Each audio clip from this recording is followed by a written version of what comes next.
Okay, so live all the way from Southeast Asia GMT plus 8, $2 more here. And we are going to play a game called The Letter.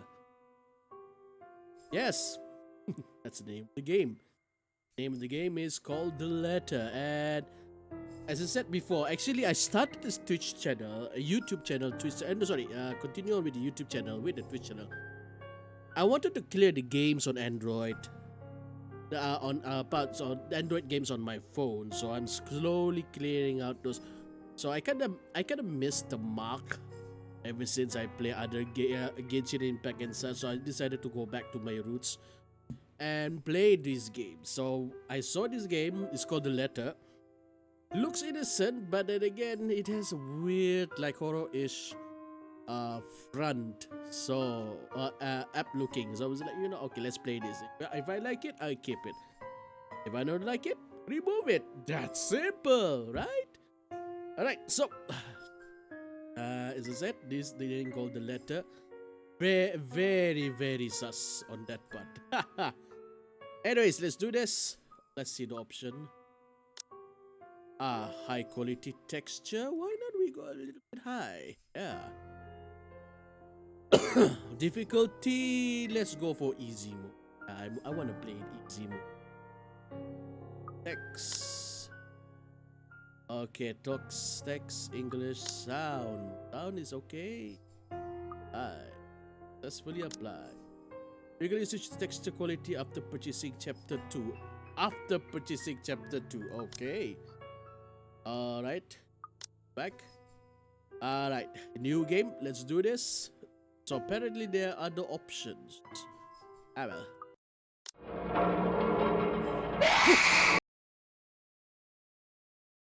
Shit.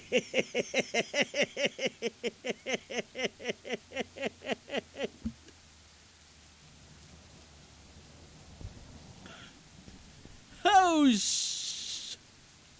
I hope you guys managed to see that just now.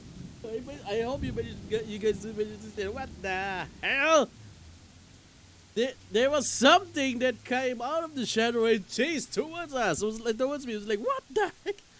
And the scream is loud. I have to adjust it manually on my side. Oh my god, that was loud on the ears. Holy. Anyways, let's continue on with the storyline. The Ermengarde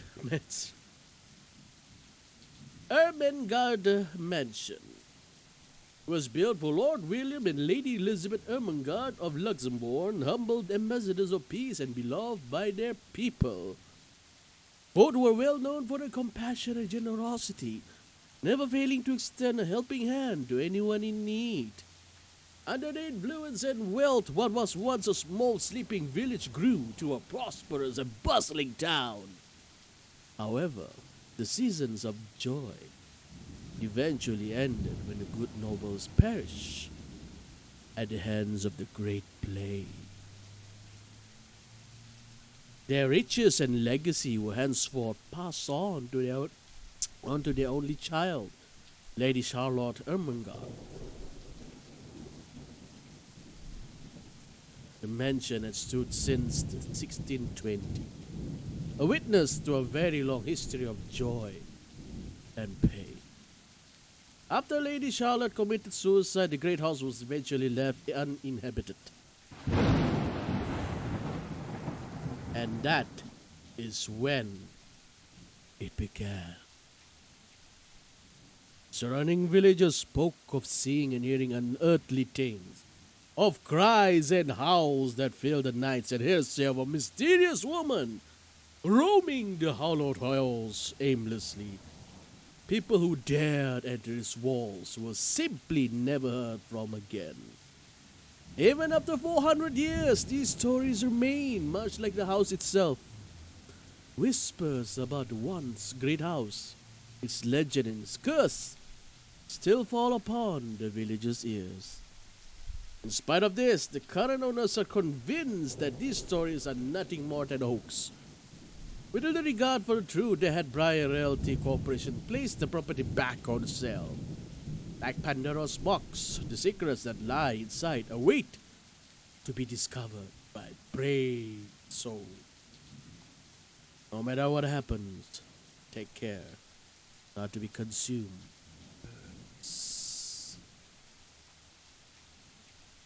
Good luck.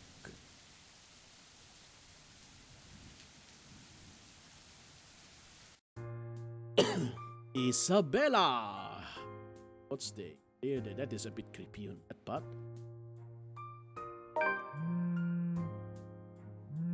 Okay. Hello? Isabella?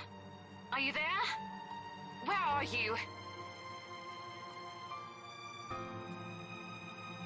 A familiar jittery voice comes from the other end.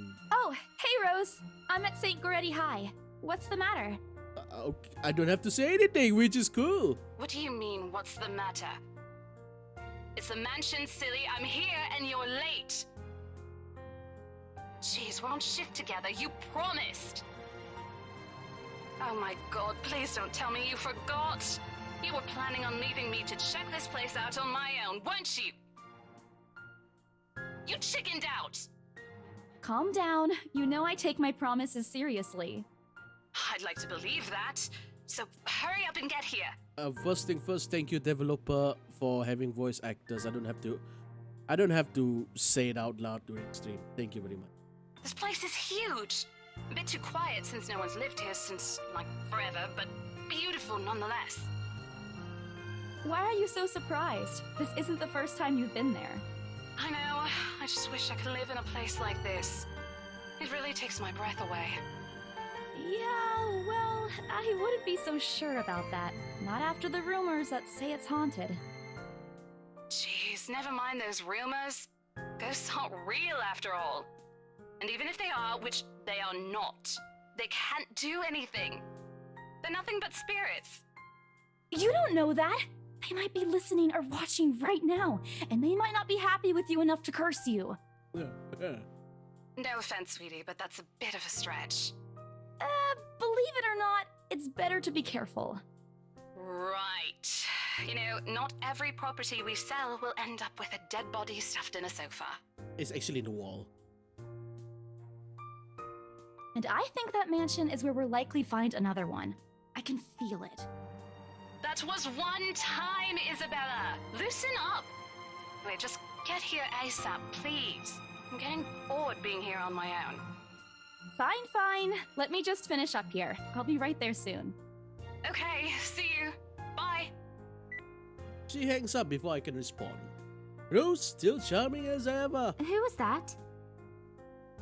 I look up to my phone to see Rebecca. Woohoo! Becca. Oops. Sorry. Giving me a questioning look. Oh, that? It's just Rose. The one who trained you? Rose, the one who trained you for your job back when you started. You're working together again? Just for this property. We've been scoping out that big mansion down Ansem Village after the renovations. Today's sort of its grand opening to the public. The RC wants to give it one last check before we let potential buyers tour it this afternoon. Hold on. Is this the same mansion you've been telling everyone about? Didn't you keep saying how it just gave you the creeps? You actually went there? And you're going back? True. Well, I did promise Rose I wouldn't ditch her. And besides, a job is a job. Gotta do what you gotta do to make a living. As soon as those words leave my mouth, Becca lets out a soft shout. What's so funny? Yeah, the funny thing is that this is a horror game. Nothing. It's just that I didn't expect you to say that. Coming from you, it sounds so out of character. Yes, I'm also out of character playing horror games. I mean, no offense, but you've been freaking out ever since you got assigned to it. Oh, the place being creepy ever since you got assigned to it. Curse, rumors, and all. I honestly thought you'd back out. Not all the time. I could really use a huge amount of cash right now, and this is just the fastest way to get it. Plus, listen to this. Briar Realty wants it sold as soon as possible, and the agent who lands the deal is going to get a huge bonus. Ka-ching, ka-ching. They never give bonuses like that. Getting that would make life so much easier. They pay better than Phasmophobia. They're desperate, I'm desperate, it's perfect. Phasmophobia isn't desperate, that's why they pay cheap. A sympathetic look crosses her face. You know, if you're really in urgent need of money, you could have just asked me. Oh please, can I have some money, Becca? Or Ashton. No, not Ashton, he's a guy. We can always let you borrow, and you can pay us back whenever. Damn it. I knew there's a catch. I have to keep myself from groaning out loud. Years I've known her, I can already tell what to expect once she has that expression. Becca, I've noticed that you've been living off instant noodles these past few weeks.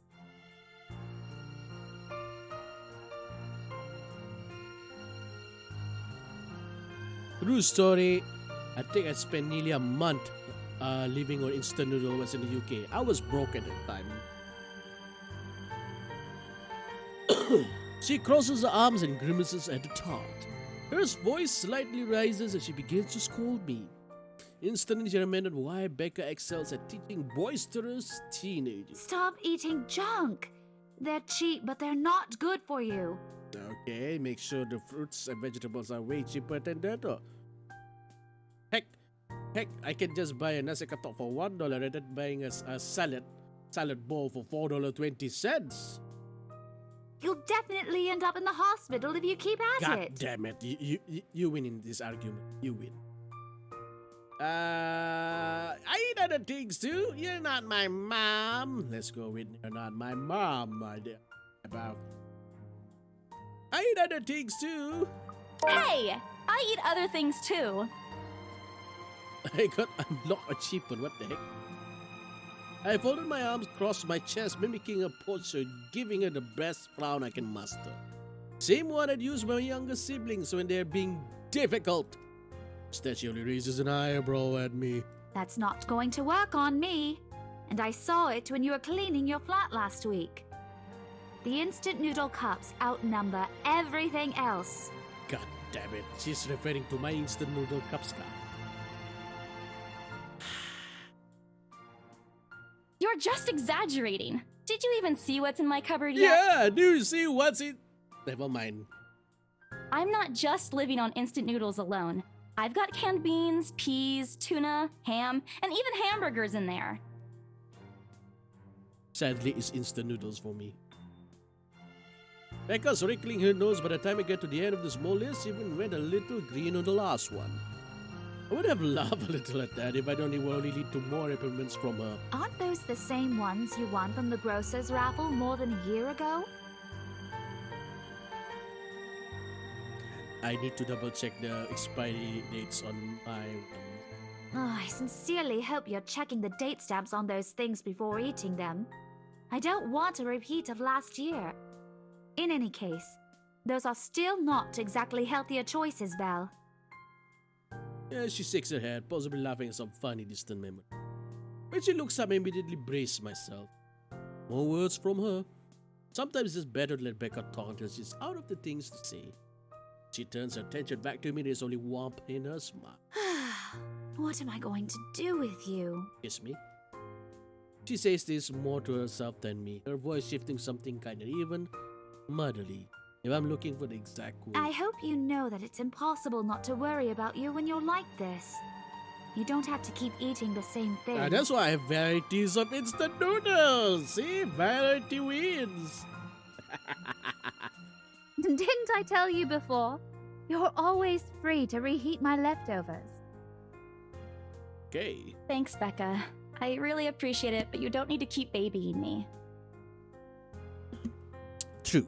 You've been taking care of me since after I moved here. You have to take a break sometime. And before you ask again, no. You know I'm not a fan of borrowing money. And I'm not going to ask you to give me what you earned hard for yourself. Girl, if she gives, I'll take. You and your pride. But Yeah. suit yourself. Pride doesn't feed you. The offer stays on the table, though. I have not a response, only to get her to drop the topic. But I'm pretty certain I will never take that on. Ever. It's nothing to do with pride. I've seen plenty of times how friendship can take a turn for the worse just because of few unpaid debts. True. Very much true. Hola, Days Gaming Channel. Welcome to the $2 more channel. For extra $2 more, you will be entertained. Now, do not be deceived by this game. Even though it looks, we got a beautiful lady in front of us. It's actually a horror. It's actually a horror game. This is a horror game. I don't want something like that to happen between me and Becca. We may argue about a lot of small petty things, but she already feels like a real sister to me. I don't want to lose that friendship over something so trivial. Becca's movements when she takes a quick glance at something behind me snaps me out of my thoughts. Taze, no worries, man. No worries. Well, Welcome to the enough channel. chit-chat. Lunch is Lunch is ending, oh. and my students will be back any minute. Teacher na. We can catch up later. Hi. Good luck Hi, with your my sensei. clients. You better treat us to lunch or something if you get that sale. Oh, hell yeah. You bet. With a small smile, she turns to her desk, begins shifting to the pages for a rather thick history book. She's probably working on next week's lesson plan. Or trying it. Her eyes are distant. She doesn't seem too attentive to whatever is on her page. As soon as Becca starts coughing heavily. Her hand hastily goes to her mouth to stifle the sounds. This is precisely why I follow her here. For someone who makes a habit of worrying about other people, Becca should forget how to take care of herself. Hey, you sure you can manage on your own? I mean, you're still a bit feverish. Hush, dear. Don't you worry about me. I'll just drink some medicine and I'll be right as rain. I'll level her with a flat look. She has had a cold for a couple of days now, something about the stage weather not agreeing with her late. And despite my advice to take the week off and rest, I found her apartment empty when I dropped by this morning. She even left the medicine her doctor prescribed. Look who's been stubborn now. You shouldn't even be working right now. Seriously, you big baby. I'll be fine. For now, just go to work and stop making that Rose girl wait for you. Okay. I'll call you if I still feel bad, and you can come pick me up if it makes you feel any better. Aight. She offers me a reassuring smile. I can only sigh. Why do I even bother? There's no stopping her once she has decided on something. Defeated, I reach inside my bag to pull out the same bottle of medicine she left earlier. She looks at it warily when I place it in front of her. Unfortunately for her, this is one thing I'm not letting her have her way. All right, but don't forget what the doctor said. Drink this on time. I'll see you later, okay? There's a amused gleam in her eyes which shift them back to me. Look who's playing the mother hen now. Rebecca! Okay.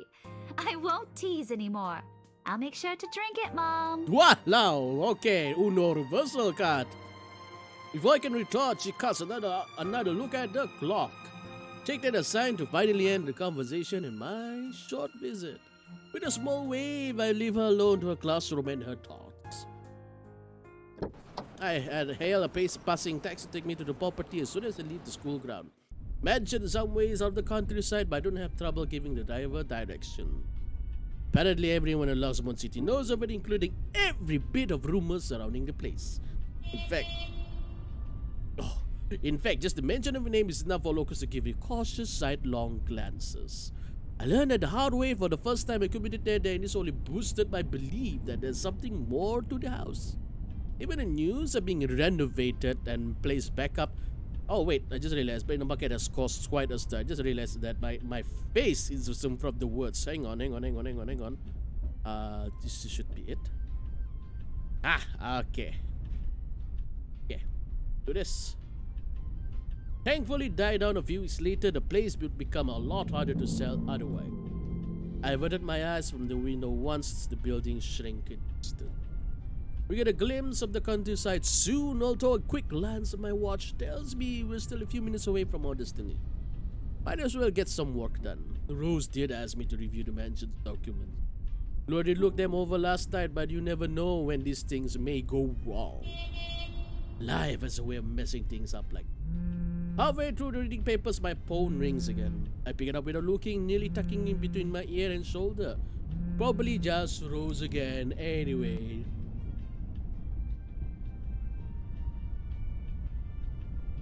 Guess again.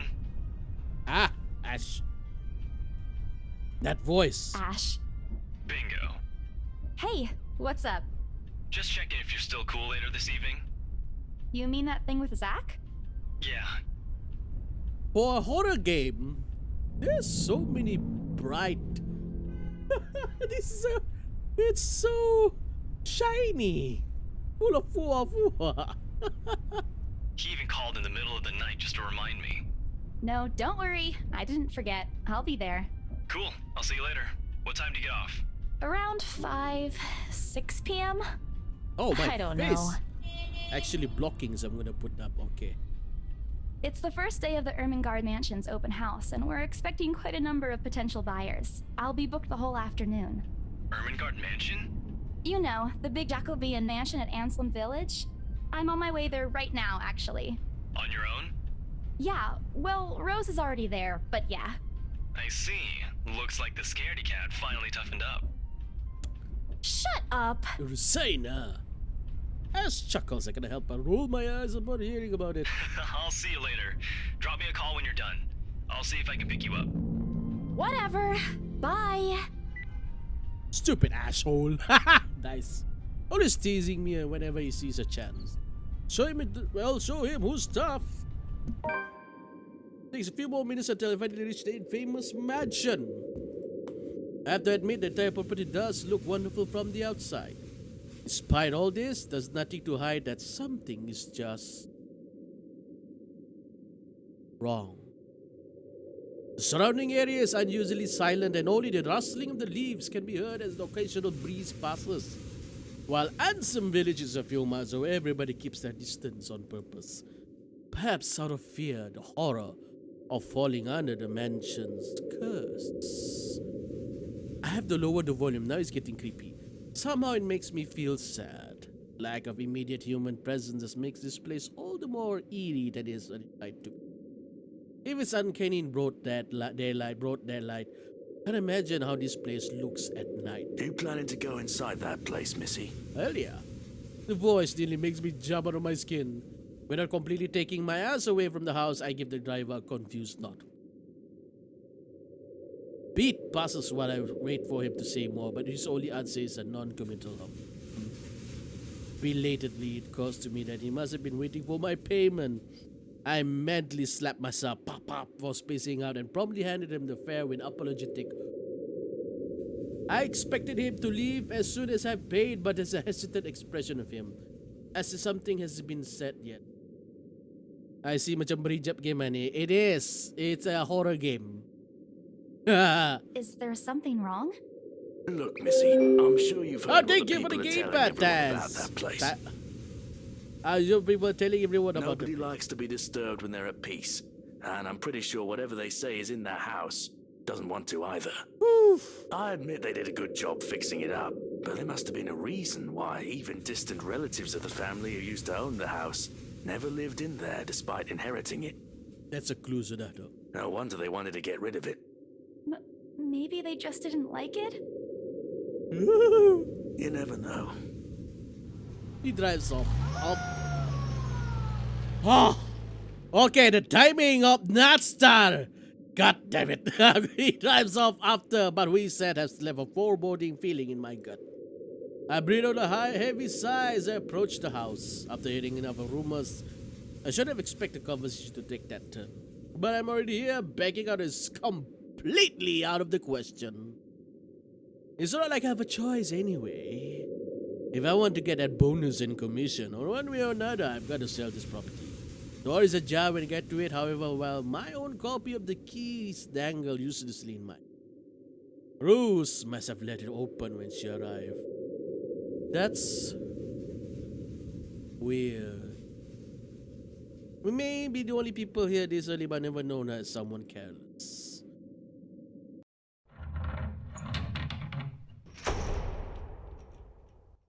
Entering, what greets me inside leaves me gaping. They clean every corner, wax the floor, dust the antiques, search every nook and crevice, and make it spick and span. All for the sake of making the mansion more enticing to the modern day lords and ladies. But no matter how hard they try, the mansion still looks as soulless as ever. Esther is going to eat you alive. Wait, I missed the opportunity like dun dun dun. If you ask me, they should have listened to what other... Oh, kenapa ya? Sunyian eh? I don't like that. Suddenly it got quiet. If you ask me, they should have listened to what other people have been telling them and leave this place alone. Some things in this world are better left alone, never to be disturbed ever again. Rose? Rose! I call out. Rose, I'm here. Where are you? Look at that. My voice echoes softly throughout the hallways. This is an Android game actually. I'm just emulating it on my emulator. I actually got it in this phone and he said, you know what? Okay, I'm going to put it in my...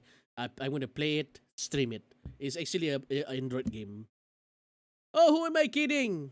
The place is big. I don't think she'll hear me no matter how deafening the silence is. She could be all the way on the other side of the property for all I know.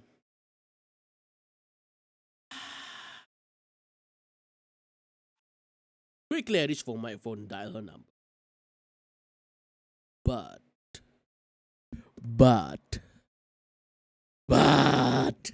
There's always that but. Okay. The number you have dialed has not been recognized. Please check and try again. What do you mean has not been recognized? We were just talking a while ago. I can't remember. It's been a long time in this mobile. Usually it's a paid game turned free. Usually. It's not like she was eaten by the house, right? Oh, gila. That's like... foreshadowing sudah. Or maybe the ghost did hear us talking and spirited away. Right?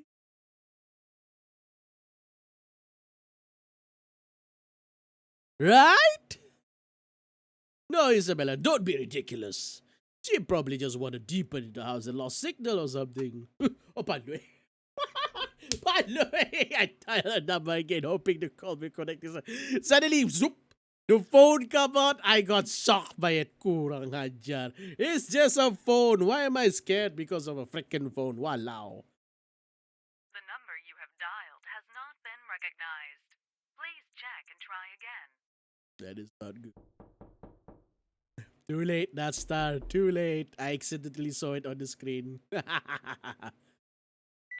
But to no avail. Oh boy. I have a very bad feeling about this. Rose? If you can hear me, please come out. Agila, I can even hear the echo. Walao. Come on, Rose. This isn't funny. You know this place gives me the creeps. Can you guys hear the echo? Ow. Good. No answer. This isn't going to work. The place is big. She could be anywhere. I need to start looking for her. Take a deep breath before venturing deeper into the mission.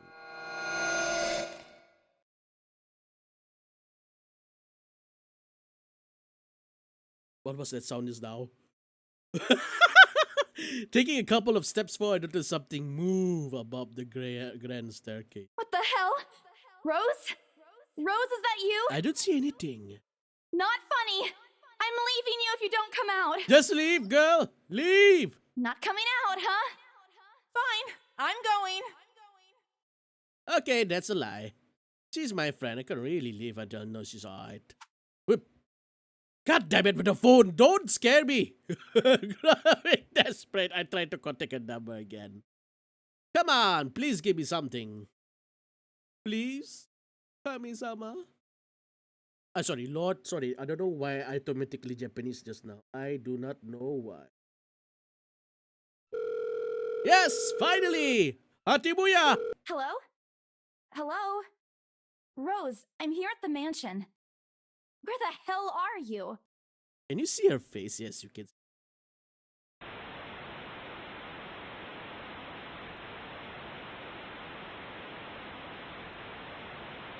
I sincerely hope it doesn't cut off again before I can answer from her. Rose, come on.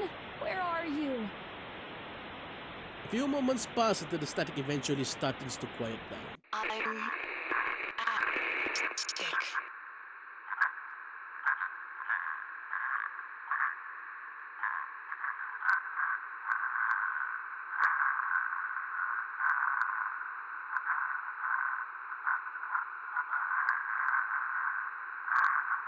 What? The attic? Why? Crap, it got cut off. Man, I do really need to go there. With how deep inside the mansion the attic is, there's barely any signal there. No one I can contact. But why is she there? Out of all places, just has to make me go fetch her in the creepiest room of this. Is she doing this to get back at me for being late? Whatever, I'll just go. The sooner I meet up with her, the sooner I feel better about being here. I carefully make my way up the staircase. My legs wobble as I mentally curse the fact I've chosen real estate instead of picking a career that doesn't involve strange abandoned houses. On reaching the top, the grand hallway greets me. Apa yang juon, walau. Branch shot to the two major wings of the mansion, the east and west wing. There are two attics here, one on each side. But the east one has been covered to a storage room of sorts, and somehow I find at least likely for Rose to wander there. Besides, she never did like going to stuffy storage room. So I head towards the west wing first, where a simple wooden door at the end of the hall opens to a small room. Besides, another step of steps leading to the second attic. Unlike the grand staircase though, the stairs to the attic are steep and narrow, made of old stones covered with a thick coating of dust that kicks up into the air with every step. Thank God it's still daytime. Yes. If it wasn't for the light streaming through the door behind me, I might easily stumble and fall. With how old this place is, there's no light fixture to illuminate the cramped passage up. Why they didn't bother to add one here when they renovated escapes me. Sheesh, they did with the rest of the house. A small bedroom welcomes me at the end. Looked exactly as it did since the last I've been here. Full of dust. Worn out and faded by time. Odd, I thought they cleaned everything. Where did the crew miss this room? Cleanliness is the least of my concern right now. The more pressing matter is Rose. She's not here. Was I dreaming when I talked to her a while ago? Did I misheard her? No, it couldn't have been a dream. After all, the creepy ambience of this estate is doing such a remarkable job of making sure I stay alert and awake. I'm sure she said she's here. Is this a prank? Or maybe... Thank you, Naz, for the gamepad. That phone call was Rose's last message to me before the curse got to her. Shut up, brain. You are not helping. Don't make this scarier than it already is, and do not come out the phone. But if she's not here, then where is she?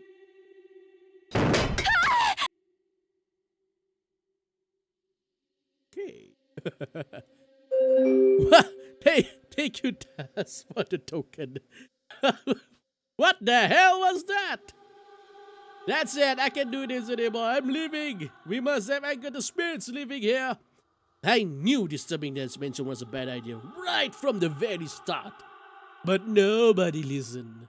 Be fucking realistic, they say. They think I'm cuckoo because I believe in curses and ghosts and all that. Me and my outlandish backwater country believes. I've always strived to be a model employee, but not this time. No. I'm turning back for the sake of my sanity. I need my sanity pills at the truck. Priority can find another agent is more fucking realistic to tour people around this haunted house. Damn it, I scare myself.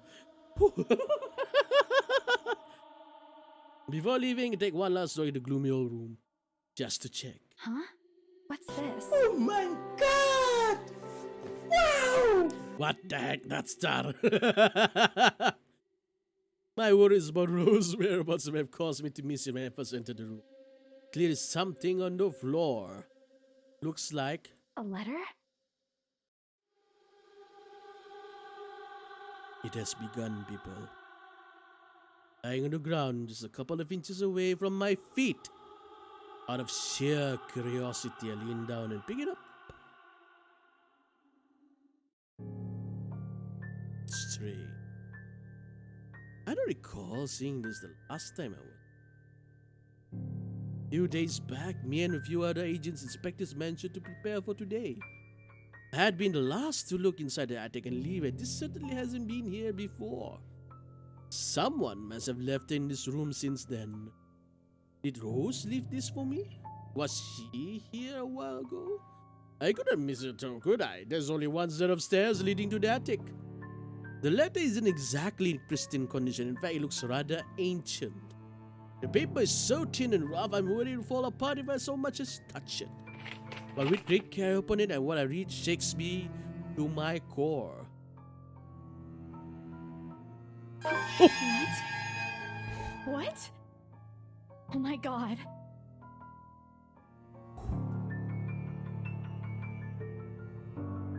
Damn thing upstairs.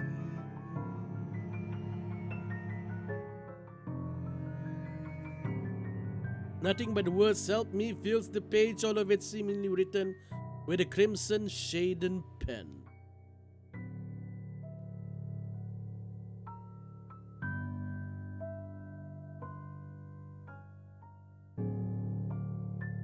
Oh blood. I go. Same phrases go on and on until... Oh no, it's a chainmail! Oh god damn, it's the same phrase until... Send this to 5 people or else.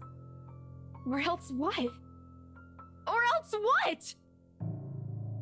As quickly as I can, I scan the back of the paper and peek into an envelope to make sure I'm not missing out a second page. But there's nothing. No. Oh, please, no. My hands trembled as a dread creeps over me. The room is suddenly getting cold. Oh, shoot. As I guaranteed ghost people, we got one evidence. I need to get out of here. Folding paper in half, the side that greets me next was me frozen on the spot.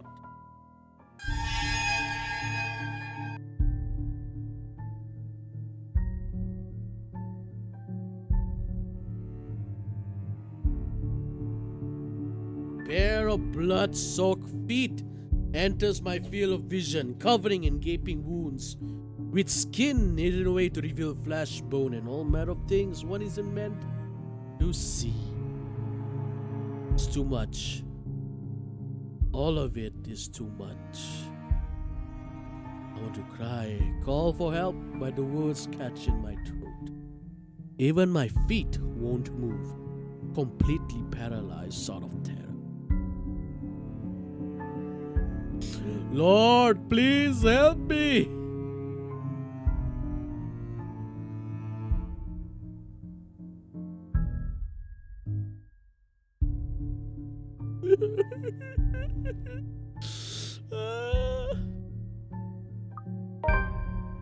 I need to face it.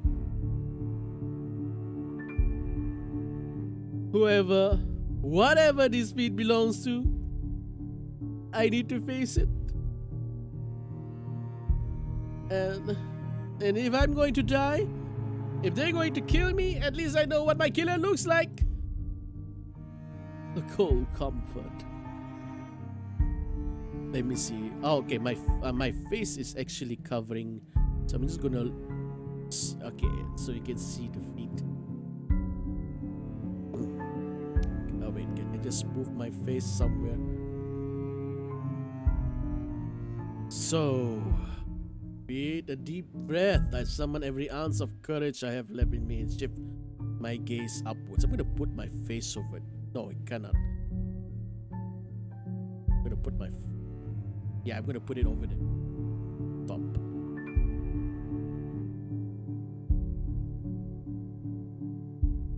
gonna put it over here.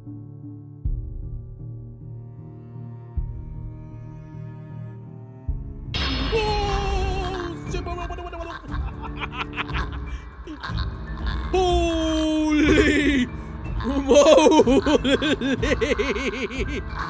Shit!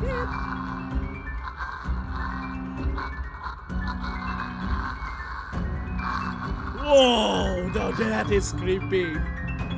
That is scary. Please don't hurt me. Shit! She's even laughing at me.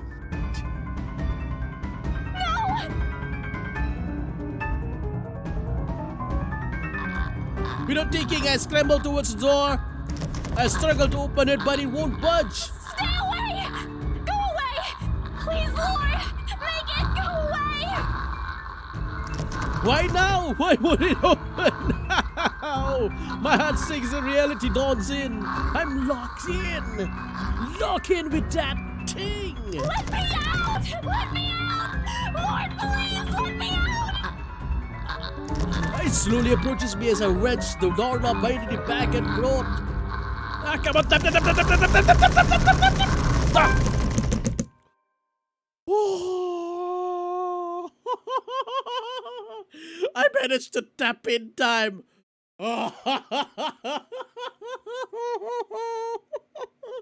Yes! The door finally swings open. It couldn't have been happier. Wasting no time, leap out of the front door. Don't look back. My feet pound against the floor in rhythm with the loud, fasting beating of my heart. By the time I run past the hallway and find myself atop the grand staircase, my chest feels so tight it is going to burst. But that's nothing compared to the feeling of hope the sight of the exit gives me. Racing down the stairs, a pretty laugh escapes me and my shoe slips and I find myself falling until my back hits the ground and pain racks my body.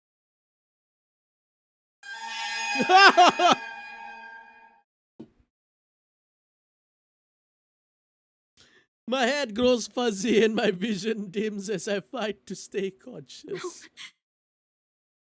Go away. The last thing I see are those feet. For all I know is darkness.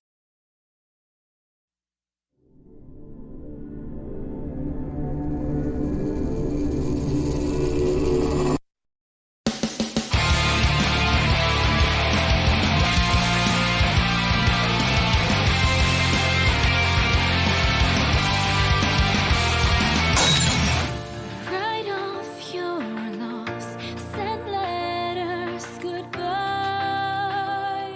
I won't forget you, though your life fades away as I wither in this world filled with regret. Hold my hand and leave.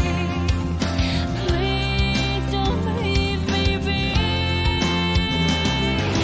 These bloody halls where we shed our tears, the darkness breaks, our memories alone remain.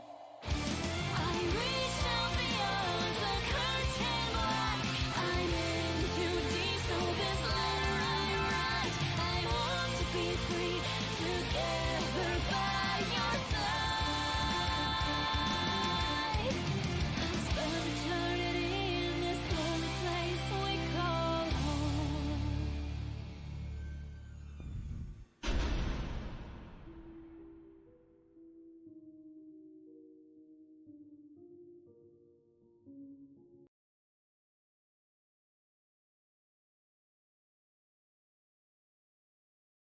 Okay.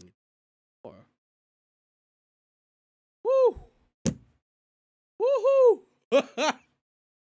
Oh, wow. Honestly. Woo! I hope you like it, that star.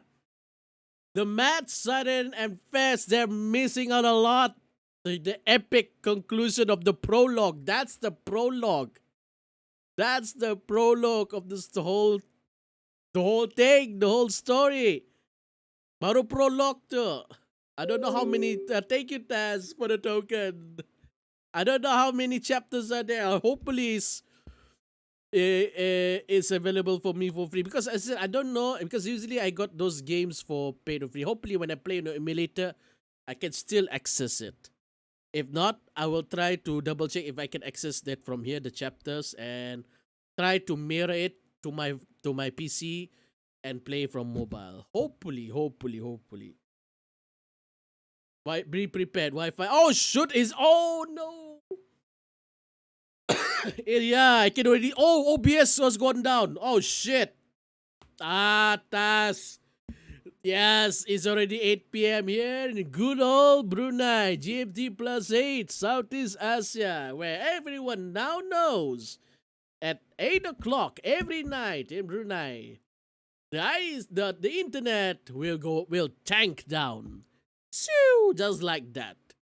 Definitely, so streaming will be... pukul 8 sudah. Damn.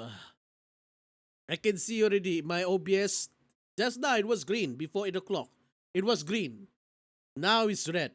It's red. Okay, it's still downloading. Maybe it's because of the download. Maybe. Let's see. Decompressing, cleaning up the mansion. Still downloading, huh? I hope I have access to all the chapters. If I have access to all the chapters, cantik. You guys don't have to pay. I can just play for you guys.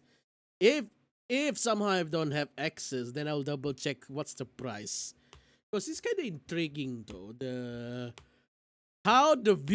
This is a visual novel, but man, this is the first time I play this type of game, a horror visual novel.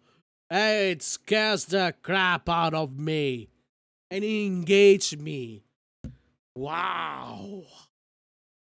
Woo. Downloading.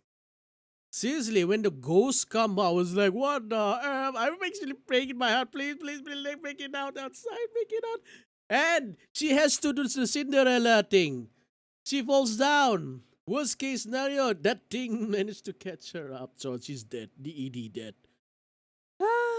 Sakit jiwa. Sakit jiwa. Alhamdulillah. Oh, man. But honestly, it is honestly, this for a visual novel, this is very, very scary. And as I said, I have to salute the developer for adding. Oh.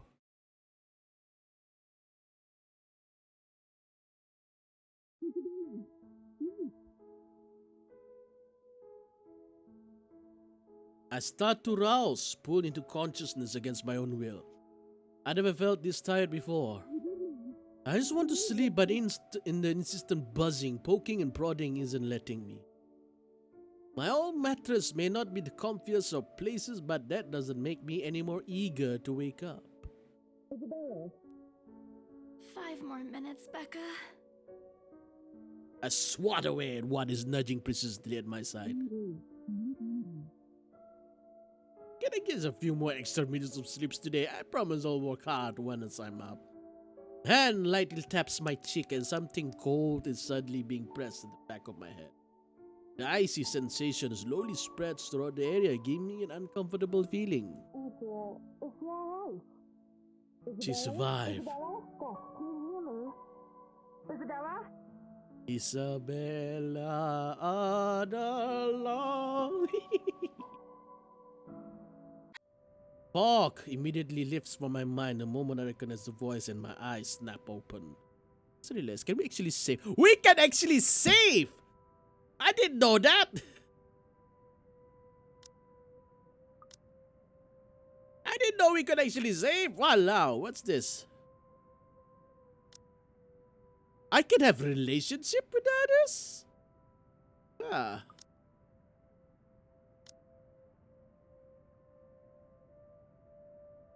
Cancel. Okay. Alright. Fog immediately lifts from my mind the moment I recognize the voice and my eyes snap open. Oh, that's means I should have saved. I should have saved that part where where I meet the ghost. Damn, I made a huge mistake. Oof. That's a huge no. Walaikum salam. Then look at it, but there, looking down at me is Rose.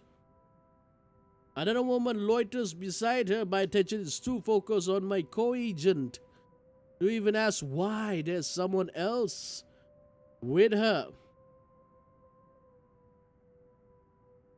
Hang on. Okay, okay. Rose posture screams worry, although she's just keeping a straight face or trying at least. Can't help but feel bad for making her fret. A visually interesting visual graphic novel game. Haha.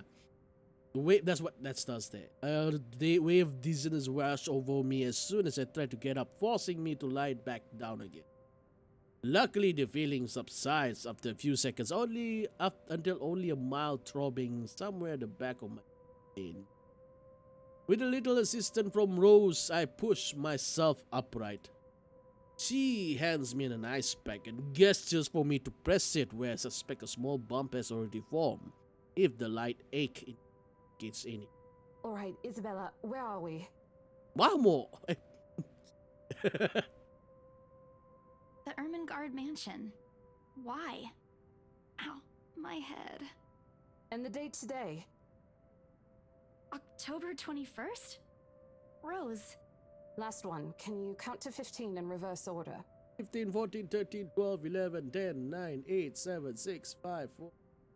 But 15, 14, 13, 12, no, that's wrong. Why are we doing this? She's just checking if your injury is in any way serious. this time I curiously regard the woman standing beside Rose. Possible to overlook her. What with the way she towers over us? Here I thought Rose is already tall. Who is she anyway? One of the remaining cleaning crews? But with how primly dressed she is, I don't think she's anyone would want to clean in a suit. An expensive suit at that. The gloves alone must have already cost a fortune. Her eyes slowly shift between me and Rose, considering us with an almost unreadable expression, before finally fixing a sharp gaze on me. Can't help but fold my arms protectively over myself as she does so. She may be far from a cleaning crew, but she certainly looks like our supervisor during evaluation. Just do it, please. I am both warily but recite everything as she has asked. Rose releases a breath of relief once I'm done. You scared me for a moment there. I was about to call for an ambulance. No, don't. If this is America, then you don't want to. That will be expensive. Are you alright? Expiration soon replaces the dull ache. The memory is a little fuzzy, but the attic and... There was someone, Rose. In the attic. Someone, something, to be exact, walao. Someone? You mean a client? Oh, that's unlikely. It's probably just one of the cleaning crews. Cleaning crews. Wait. Okay.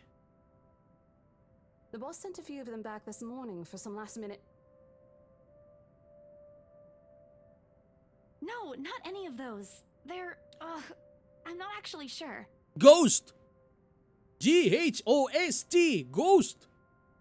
Wait, didn't I call you? You said you were in the attic when you answered. That's why I went there in the first place. Both Rose and the lady looks at me like I've just grown another head. Did I say something weird? Rose quickly casts an apologetic smile at the woman before the awkward silence stretched on further. It's her saleswoman smile, the same one she taught me back when I was still her trainee. I should show this to troublesome clients or just to avoid trouble in general, she advised.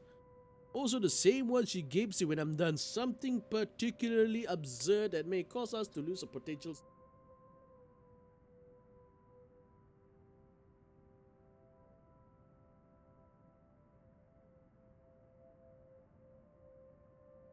Her eyes are serious when she turns back to me.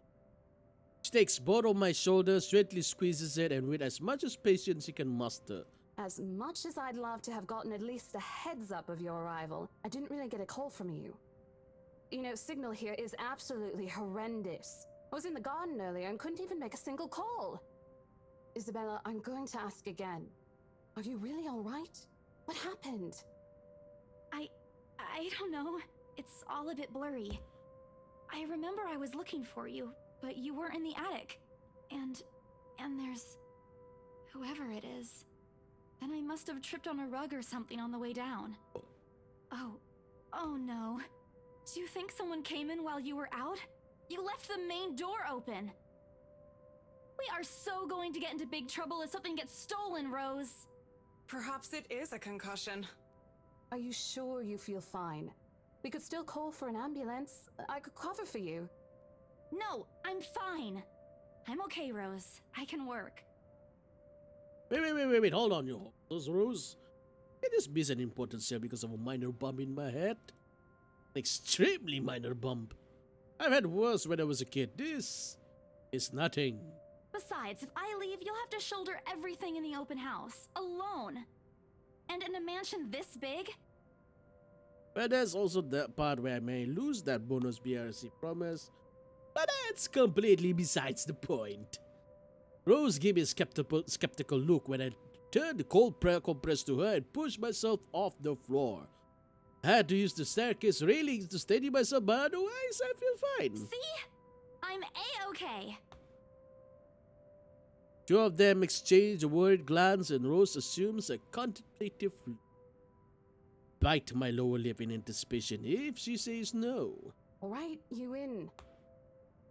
Smile threatens to slip out of room. If I see that you aren't feeling well, I'm taking you personally to the nearest clinic to have you checked. Clear?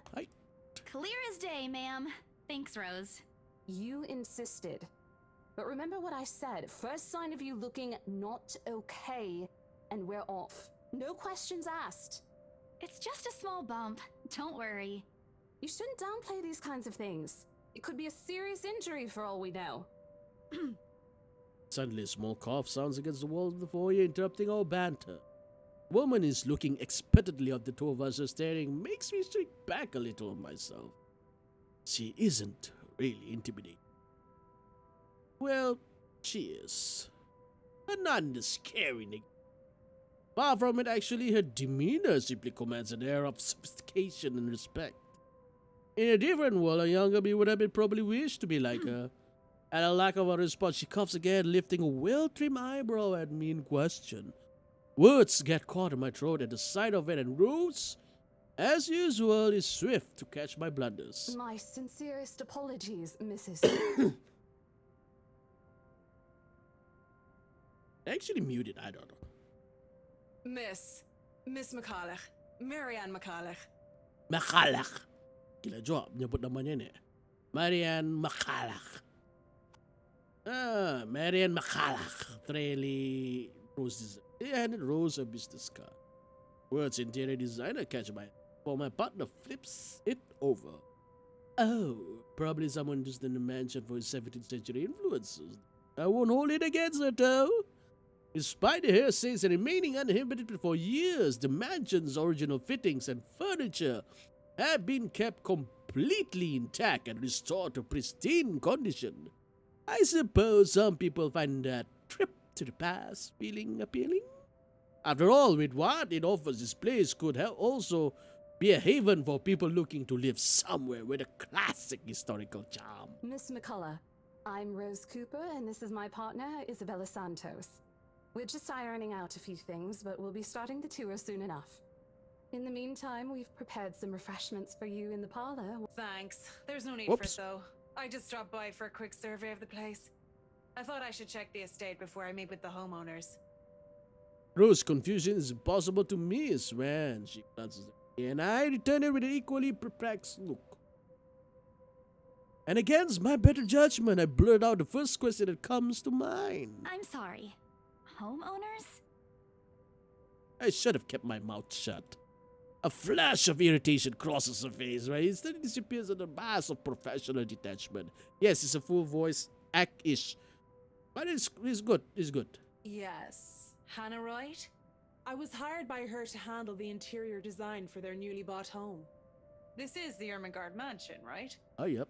It is, but She pauses, possibly trying to find the right words to fix the awkward situation without offending someone.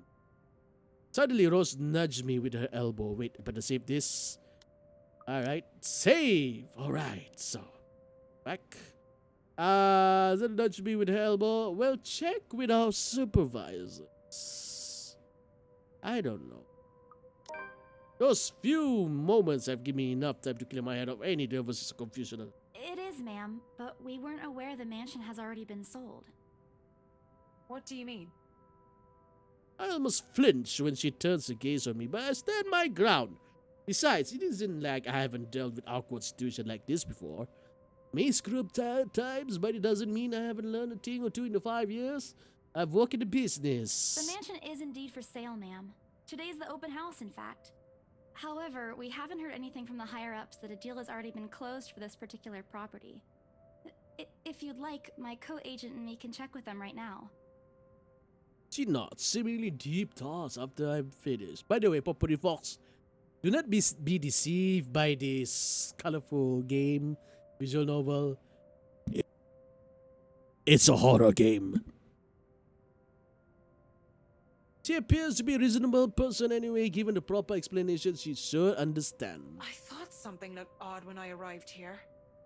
Excuse me, I think I need to make a call to my secretary. Thank you for your assistance, Miss Santos. With a slight wave at her hand, she leaves. Seems to be at the end of it. Both Rose and I breathe a sigh of relief. Woo! Disaster averted. I also don't miss the thumbs up she gave them for doing a good job, and I can't help but swell with pride.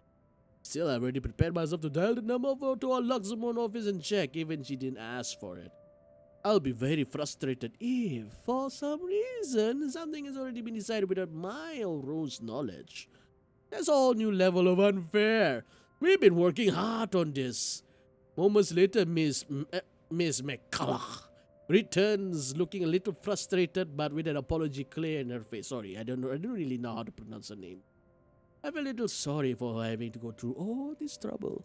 There seems to have been a little misunderstanding with my client. If you'll allow it, I'd like to stay and wait for them here. I was informed they'll be dropping by for the open house today.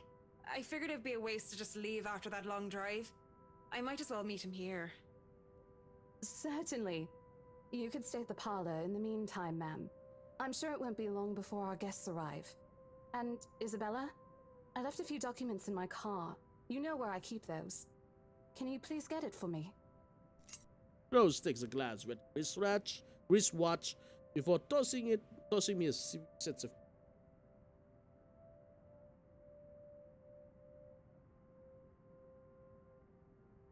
Hang on.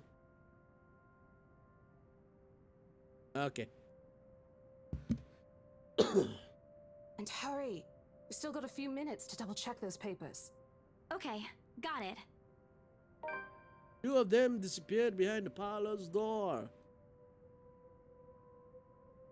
Their departure brings with it a stillness to keep me company, neither welcoming nor comforting. Alone like this, it's impossible not to think of what really happened. I wish the memory isn't as elusive as it normally is. Then again, Rose already said she didn't receive any call from me. Was it just paranoia? A temporary lapse after having heard all those tales about this place? Probably. I just want to think of it as such. Better to think of it as such so I can work in peace.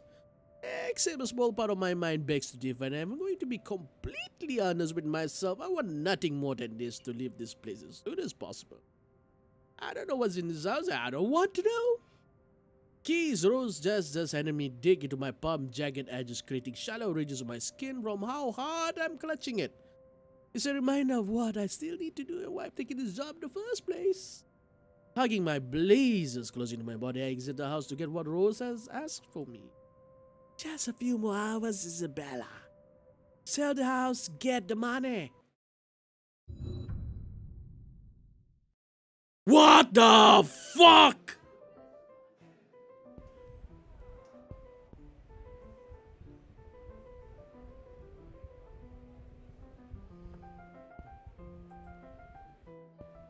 Wow! I hope you guys managed to catch that. 1 second. It shows us a different scene for 1 freaking second. Hey, yeah, wow. Woo.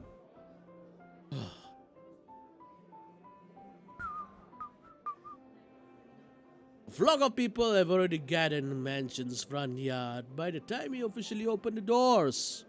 Not sure whether I should feel baffled or unaddressed standing in their presence. Men and women of wealth and status all dressed to the nines in fancy suits and lovely dresses of varying colors compose the medium-sized crowd. Their necks, arms, and fingers are adorned with silver and gold, glinting in the afternoon sun. Some even have the ridiculously fancy feather heads on their heads. I really hope there aren't any magpies living nearby like in the stories. Those birds will have a field day in this. They are murmuring among themselves, looking at the estate's facade appraisingly, with some arguing about whose mansion has the superior architecture. But most of it stops as Rose calls for their attention. They don't look too pleased at being ordered around, but what can they do about it? Ladies and gentlemen, I'm Rose Cooper, and this is my partner, Isabella Santos. We'll be taking a tour of the mansion in 2 groups. Please make sure you filled up our sign-in forms before joining a specific group. Those who want to look around the first floor, please follow my partner. I'll be guiding the ones who wish to see the ground floor. Hearing this, if you wonder, to me, they are mostly old ladies who seem daunted at the idea of climbing those stairs. Miss McCulloch also joined our group, but what really catches my eye is the elegantly dressed pair she approaches. Woo! Now that is elegant. It's so nice to finally meet you. When Chief Inspector Lee mentioned that a famous interior designer is in town, I knew I had to get you. Your confidence in my skills is very flattering, ma'am. I'm sure you won't disappoint, Marianne. Oh, you know each other? Not at all, ma'am. You mentioned something about a Marianne on our way here, darling? Oh, yes, I think I did. They must be the clients she was talking about. Might have seen their faces somewhere before. Some magazines or the television, I can't quite remember. And again, most of our guests have likely ended up on the news one way or another. I won't be surprised if these 2 already have. For people who are popular to their dress as loudly as the others in their simplicity, the couple stands out. The woman in particular is stunning enough to turn the heads of most people in my group, especially the men with wandering eyes. The guy standing beside her doesn't seem to mind though, and I'm going to be a bit bolder with my assumption. I'd say he's basking in attention. Both of them, in fact. I like to take their brother and sister version for the public display of affection. Matching rings on their fingers just cement the fact that they're indeed a couple. Whatever. Couple or not, that's as important as we get the deal closed before the current owners can even think of cancelling the listing. Just hope one of these people in my or Rose group is brave and generous enough to buy this mansion. And so with papers in hand, I lead the way. Ooh, when they're whispering among themselves, going ooh and ah over one thing or another, they ask questions. From how the restoration process went to the history of the place, I answer them all, more than happy to talk about the art piece's architecture mostly. However, I'm careful not to mention anything about the urban legend. Not a good material for sales stock, even in the entire population of Luxembourg. Some of the furnishings here are actually the 17th century originals, all of which have undergone a painstaking restoration process just to return its original beauty.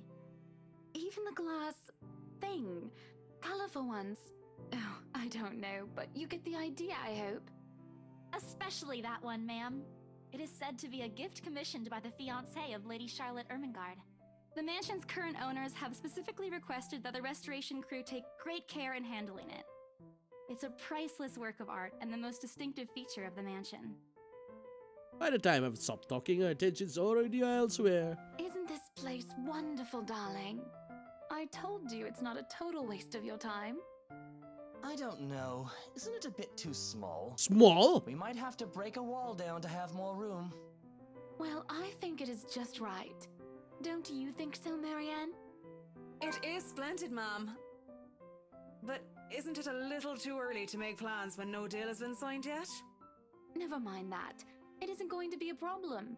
We've got a wonderful legal team to handle everything. Start taking notes, though. I think I've got a few things I want changed before we move in. The rest of the conversation get lost in the chat of our companion. I don't want to make any assumptions yet, but their sheer interest is enough to give me some resemblance of hope. Oh, please, please, please let these guys be the one. Eventually, a group reaches the kitchen. Much like the rest of the house, a great deal of effort has been put in retaining the room's classical appeal. The open heart at the end of the room in particular looks amazing, like the ones I've only seen in fairy tale books. And mad props to the cleaning crew. Seriously, after overhearing hundreds of their complaints about the soot and tar stains in the bricks and how much of a pain in the ass cleaning it'll be, they still managed to pull this off. What makes it look presentable? The highlight of the room, however, is what's underneath this hatch here. Oh, don't say anything yet. An underground wine cellar. The first time the guy in grey speaks up, Mr. Luke Wright, my memory supplies from the forms designed earlier. His sudden attentiveness catches me off guard since the start that only his wife has shown any form of genuine interest in the place. But this time something lights up in his eyes at the mention of the Undercroft. What's so interesting about a basement? I really don't understand rich people sometimes. Right now just give me the impression of a child seeing what I absolutely want for Christmas. I've always found it cute when I see children act that way. My younger siblings act especially. On a grown man, it's almost funny. Yes, sir. It could house around 7,000 to 11,000 bottles of wine. Truly? And the room? How was it built? The bricks that were used to build the cellar had been carefully picked for the purpose of maintaining and preserving a constant temperature and humidity in the room. It's a good place to keep your private collection in if you have one, sir. It keeps the corks in good condition. Oh, love. Didn't you say before that you wanted to make your own personal vineyard? Perhaps you could start one here. You know we're going to need space for that, darling. And is it big enough? If it's space you're worried about, sir, the Ermengarde mansion sits on a 46-acre lot. There's plenty of room for it. We were told that the original owners had a horse stable built here before, too. There's a contemplative expression on Mr. Wright's face, but he doesn't say anything further. His wife, however, seems very pleased that he has started to show interest, if only a little. I smiled to myself. May not completely understand how these people's minds work, but I sure as hell know how to spot a buyer with sincere interest. Scar! Can't wait to tell Rose. The rest of the tour goes by without a hitch. No more than half an hour, we're able to cover almost every room, the ground floor, and are heading to the parlor. Funny, the first time Pierre said I surveyed the property, I kept complaining to Rose how big it is. Now I can't even bring myself to care, no matter how much my feet hurt. Maybe this is my excitement over a possible sale. When we reach the parlor, however, an odd feeling washes. Start off with small goosebumps on my skin. A feeling of being watched intently. Whispers in my ears and shadow dancing, lurking in the corner.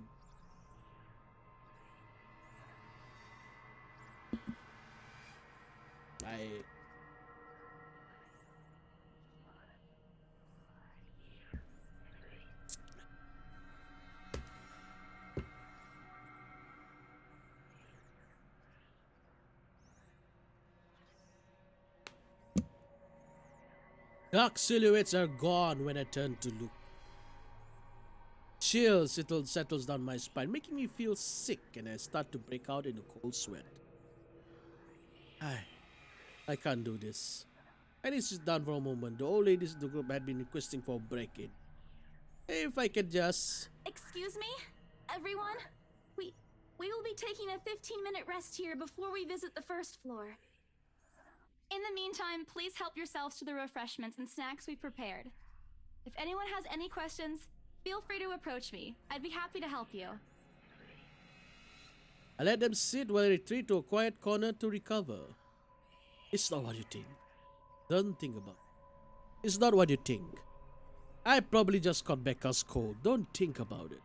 I'm left alone for a good while, the same words spilling out of my lips in a silent prayer. Till a hand taps my shoulder. Sorry, the message just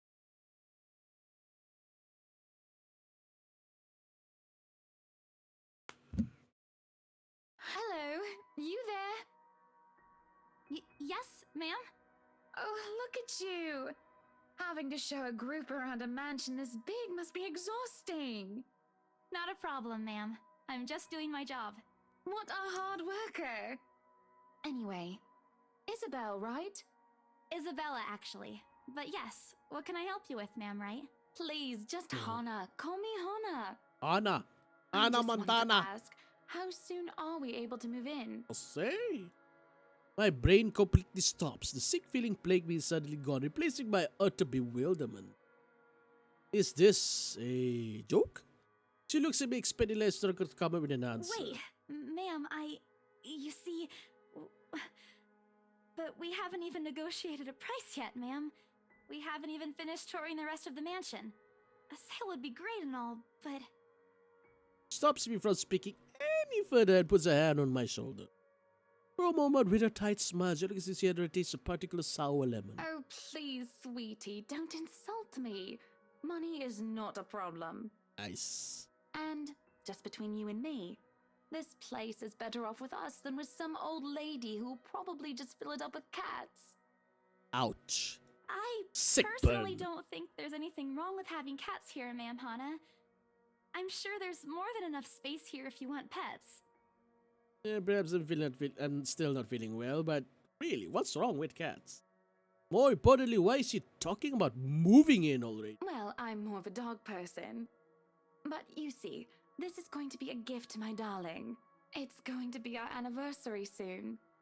And it would be so wonderful if you can secure its purchase for us. Why, I can even offer something extra if you help us out with the paperwork. We actually have a process for this, ma'am. I don't really think that would be necessary or appropriate.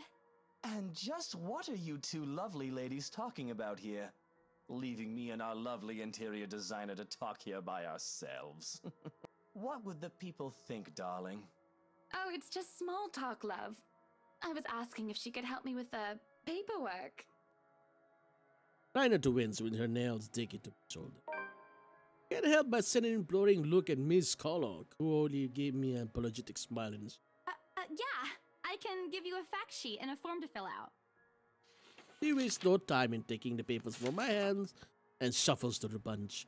Oh man, Rose is going to be so angry at me for letting her do that. Wonderful. And Marianne, I'd really love to talk to you about those changes. You took some notes earlier, yes? I did, Mom. But I really hope that this time... Excellent. Hopefully you can help us out too, Isabel. Isabella. Right. It's a lovely name, Isabel. It's Isabella. Yes, that's great. We'll be more than happy to put in a good word to your superiors too, and... what's this?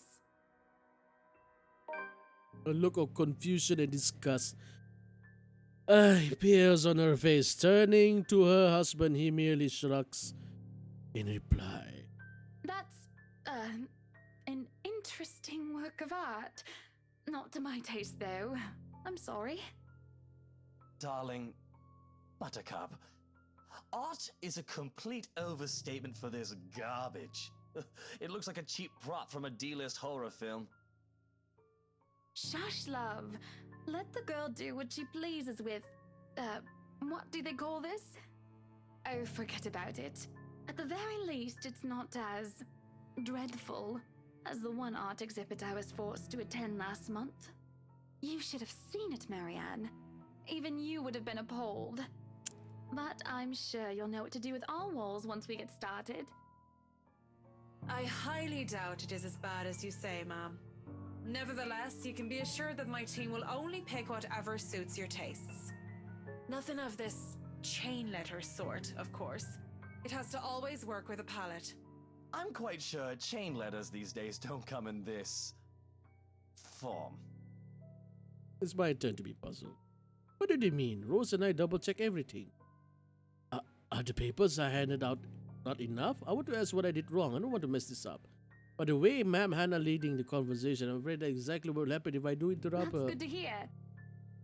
See, darling, isn't she an absolute delight to work with?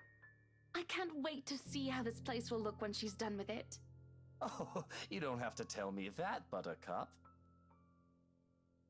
A smile is back on her face, returns me to me, and hands me a strange piece of paper. I would still put it away if I were you, though. Otherwise, people might get the wrong impression. Anyway, as I was saying, I don't hear the rest of what she says after that. I can only stare at the paper, at the letter in my hands. Side crinkles in my grip and my breathing goes labored. Red quickly fills my mouth. Isabella? Isabella? Are you alright? You're looking pale. I didn't even notice that Rose group joined us in the parlor. I want nothing more than to say that, no, I'm not alright.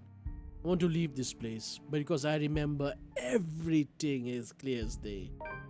This letter and that woman, it's real. The letter. I'm sorry, I didn't know. Careless. I've been so careless. I know I don't even tell that without looking like I've gone mad. Okay, gotta save this first. Show the letter to Rose. Should I even tell them? Or don't show the letter. I blurted out before I could think twice about what I'm going to say. Rose, we need to get out of here. This place is cursed. Rose casts a nervous glance at the people in the room. Most are still engaged in conversation with their peers, but those curious enough to turn their heads in her group direction have been given her trademark saleswoman's tight expression on her face as she pulls me aside. Isabella, we've already had a conversation about this weeks ago.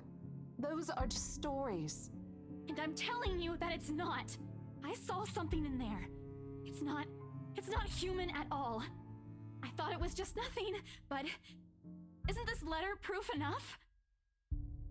She gently reached out to pluck the paper off my hand. Without even taking a glance at it, she folds it back neatly. Look, I'm really getting worried about you. I know you want to see this open house through, but your condition is more important. Give me a few minutes to wrap things up here, and I'll drive you to the nearest hospital. No! You don't understand! There isn't a condition, Rose. No concussion at all. I'm fine. But this place isn't, and you're being stubborn about it. Before Rose could open her mouth for a retort, hand lands on both our shoulders, pulling the two of us at a distant close. Now, ladies, what seems to be the problem here? Nothing, sir. I just had to clarify a few things with my colleague. Well, it certainly seems intense. A smile fits the two of you better, in my opinion. Especially darling little Lily here. He gives my shoulder a gentle squeeze while an inscrutable smile spread across his face. It's Isabella, sir. Of course. But my point still stands. And with two beautiful ladies here, I'm sure. and I'm sure little Lily here would certainly appreciate it if you remove your pretty hands from her, darling. The pressure on my shoulder lifts as soon as those words leaves his wife's lips, while the skull on her face is like a splash of cold water on me. So impossible to miss the displeased frown on Miss Carlo's face. The realization that we might lose the sale because of my outburst instantly dawns on me. Rose will be beyond pissed. I think I need to step out for a while. I'll be back. Right. Bowing my head, I mutter a quick apology and gather my stuff to make a quick exit. Doesn't matter if this place is haunted or not, I've caused trouble and Rose can be quite unforgiving for behavior like this. I'm almost at the door when she catches up to me. Isabella, wait! The apprehension must have been quite obvious on my face because her expression instantly shifts to something gentler, eyes soft, a fond smile spreading on her lips. Hey, I'm not angry. I know. I'm sorry I ruined this for you. Come on, you didn't ruin anything. It's not like we haven't ran into any problems before. If we don't get a deal today, we can always try on a different day. And look. She hesitates, completely trading off before shifting her gaze down to her hands, a small gesture to stall. Her fingers are fiddling with a piece of folded paper. That stupid letter again. My hands stiffen when she gives it back, but I take it nevertheless. More as an automatic response than any desire to have it back. I'll throw it away if I can. But I have this nagging feeling that one way or another I'll find its way back to me regardless of what I do about it. Rose, this is. You have to let them know about. I know you want us to get this sale so badly, and we've made a lot of plans on how to go about this. I mean, who wouldn't? This is the first time I've been assigned to a property like this. I've sold plenty of houses before, but nothing like what we have here. It's a beautiful house. I'd love to get one of my own if I ever win the lottery. But I think... Look, here's the thing, Isabella. If we are going to do this, work on something, I don't know, this big, I need you in top shape. And the way you are now... My mind stops. What? Wait. No, I can still work. I just need to get myself together. That's what you said earlier. I let it go because I thought, hey, it's your own body and you should know more than anyone how you feel. But after this, I really think you should take a break. You're kicking me out? No, I'm not. Look, all I'm asking is for you to take a seat somewhere I can see you, and let me handle this for now. You're clearly not yourself, and I honestly could use some time not worrying when you'll fall over or not. The day's not even over, and I'm already feeling the stress. Please, humor me just this once. She claps her hand together in front of her eyes, pleading for understanding. And I do understand, to some extent. That doesn't mean I'll feel any less awful. Whether myself with a lucky turn of situation has taken on for her, I don't really know. I promise I'll give you a full report of what happens after. I'll even let you take the lead tomorrow. Fine. Okay. I'll step aside for now. You're upset. A little, yeah, obviously. If it's any consolation, I won't tell the boss about today. You know how he is. Please don't. I don't want a repeat of the lecture I got during my first assignment. He called me a noob, and I don't even know what that means. At the memory, we both burst into helpless giggles, earning a strange look from the guests milling about the door. Talking and laughing like this is easy to forget any mishaps that happen. Little things you learn to appreciate, I guess. So, are we good? I'm still not okay with it, but Rose has a point. Better for me to step out of this one for now. I won't be able to help you anyways if I keep getting distracted like this. Maybe I'll just take a walk outside or something while I wait for you to wrap things up. Please, just stay put. I insist. I'm not an invalid, Rose. You clearly have not seen how you looked earlier. It's not that bad. Color hasn't even returned to your cheeks yet. Just stay here, all right? Don't even think of going anywhere.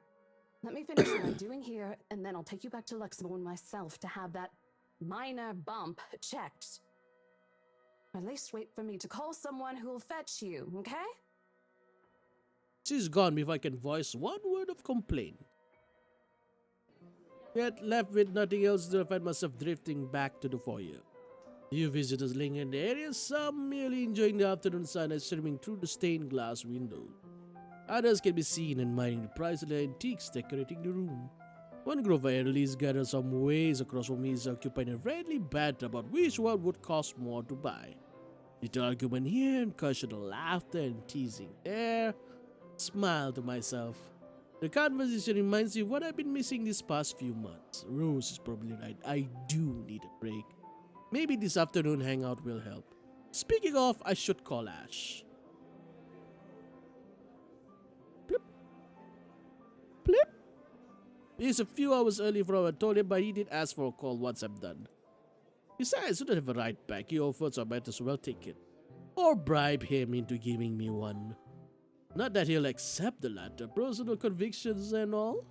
Honestly, if there's something I find admirable in him despite his tendency to annoy the hell out of me, is that. Well, whatever way it works, a free ride is still a free ride. There's Rose over too, but despite what she says, I know she'll be busy for the rest of the afternoon, especially without me assisting. Bothering her for a favor as small as this is the last thing I want to do right now. Couple of minutes of free praise, escape for decent signal later, the call finally connects, and... Shit! Sup, I'm Ash from Deluxe City. Baggers, watch out, can't beat me. me. Looking for trouble? Better not lie. I'm a cool dude. Pretty fly for an Asian guy. Sup, I'm Ash from Deluxe City. Bad guys watch out, can't beat me. Looking for trouble? Better not lie. I'm a What? cool dude. Shit, Pretty how fly loud for is this an thing Asian even? guy. Sup, I'm Ash Stop from ringing fields Deluxe that I City. hold is something Bad guys pleasant, watch quiet, out, and has can't settled soon beat me. enough. As begin to Looking for turn in search of trouble? the source, Better mine not included. lie. I'm a cool Might dude. start around a Pretty small fly crowd for an before Asian zeroing on a guy. lone figure clutching vest in the same group of old people, shaking out the decors moments ago. He is facing away from me, fumbling with something in his hands. But I don't need to know. See his face is on whose back it is. I recognize that dumb Parker anywhere. Without bothering to end his call, I marched towards him. After what happened today, I'm really not in the mood to deal with this. Of all the times to. Ashton Frey! What happened next is something I was really regretful later for having not recorded. He jumps on less unidentified yelp before followed by his phone slipping out from his grip. Bounced from one hand to another in his poor attempt to catch it before ultimately falling flat on the floor with a resounding clack. I kind of feel sorry for the phone and the floor, but it's not every day can catch someone like Ash off guard and get a reaction. Damn his stupid detective senses. I'll take every ounce of victory I can get, no matter how small. Ha! An awkward pause passes between us. A blink. Cough. He makes a face. Then in a two-quick motion, he ducks and retrieves his abused gadget while a grin threatens to break out from my lips. He doesn't meet my eyes when he straightens, but a flush has crept his neck and cheeks. In another universe where we haven't known each other for 5 years and suffering through his teasing isn't a day-to-day occurrence, chances are I find that adorable. Endearing even. Unfortunately, it isn't that kind of world. The way things are, I'm already content to see him out of his obnoxious, calm and collected disposition. Hello to you too, scaredy cat. Asshole! Stand to be greeted like a normal person, you know. What? And miss that look on your face? No way. Oh man, I should have taken a picture. I am so honored you find this funny. Is that how you treat your guests? I think I need to talk to your supervisor. Talk to yourself. You aren't even a guest here. What are you doing here in the first place? For a moment, he looks like a cat that swallowed the canary. Suddenly, checking every nook and cranny in his phone for any damage or scratches seems to be a more interesting activity than explaining himself. Ash, I could be looking to buy a house. a mansion? Yeah, why not? Did you see the view outside? It doesn't look haunted to me at all. He's messing with me. Ashton, I am not in the mood. What are you doing here? He chances a glimpse at some point behind me. The parlor? Here he is, of losing his butt. Before I can figure out what was caught his attention, he places a hand on my shoulder and turns me back to I face just finished him. working on something, so I dropped by. Still don't see how this work has anything to do with why he's here. My confused look, he drops his hand, setting on my arm, and I guess touched something particularly hot. Casually rubs the back of his neck. And I said I'll see if I can pick you up. Turns out I can. Free time and all. So here I am. Figured you'd still be busy, and so I roamed around for a while. Oh, you should have mentioned that sooner. I was about to throw you out. Throw me? Hey, I was given a pamphlet. I think that makes me a legitimate client. We have mandatory sign-in sheets for clients, Ash. I didn't see your name on it. And you can't just roam around because it says open house. Normal people actually follow an etiquette here. Right, okay. I think I'll just go ahead and... No, wait. I wasn't really going to throw you out. Rose said... Never mind. I was just about to leave anyway. Wait, what? Now? Something must have shown in my face because he pauses and gives me a long, hard stare. Sometimes I forgot how easy reading people is for Ash, given how he often looks as everything around him is a chore. I avoided his eyes, hoping he'll drop the subject and won't ask any more questions. Last thing I want to tell him what happened, especially the part about the letter. Fact is, the last person on earth I ever think about telling it to, if I can help it. Sure, he's a dependable guy, but God knows how many times he has helped me even without asking for it. But stuff like ghosts and the supernatural, you'll never believe those even hears from a friend, except maybe if it's Becca. On a good day, the most harmless thing you'll do is give you an explanation why those things have no chance of ever being real. At worst, he's insufferable. He'll poke fun at you at every single chance he'll get. Asshole. What do I ever do to him? He never does that to Becca or Zach. I can already imagine how things will go down in a moment I spill a word of what I saw. Nope, over my dead body. Before it catches attention, I shove the letter deep into my bag. What's wrong? Nothing. Let's just go. Doesn't look like a nothing to me. We still have Zach's movie tonight, remember? It's still early. And didn't you say your shift will end around 5 or 6? What about... Hey, Isabella, wait up! A rush of air greets me as soon as the main door opens. Not the usual autumn draft, but still a welcome change from stifling atmosphere inside the mansion. Ash's footsteps are quick behind me, the soles of his shoes thumping hard against polished concrete in an awkward cadence as he rushes to catch up. He calls out once, twice. Mansion looms the background, whispering, ripples calling me back, shadows beckoning.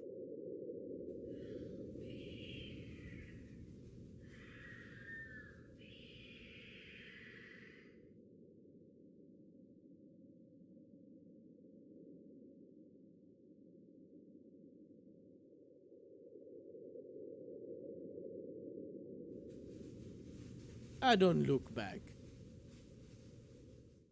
Oh, thank goodness. We spend the ride back to Luxembourg City in a relatively quiet manner with only the radio's disjointed hum in the background to fill the silence.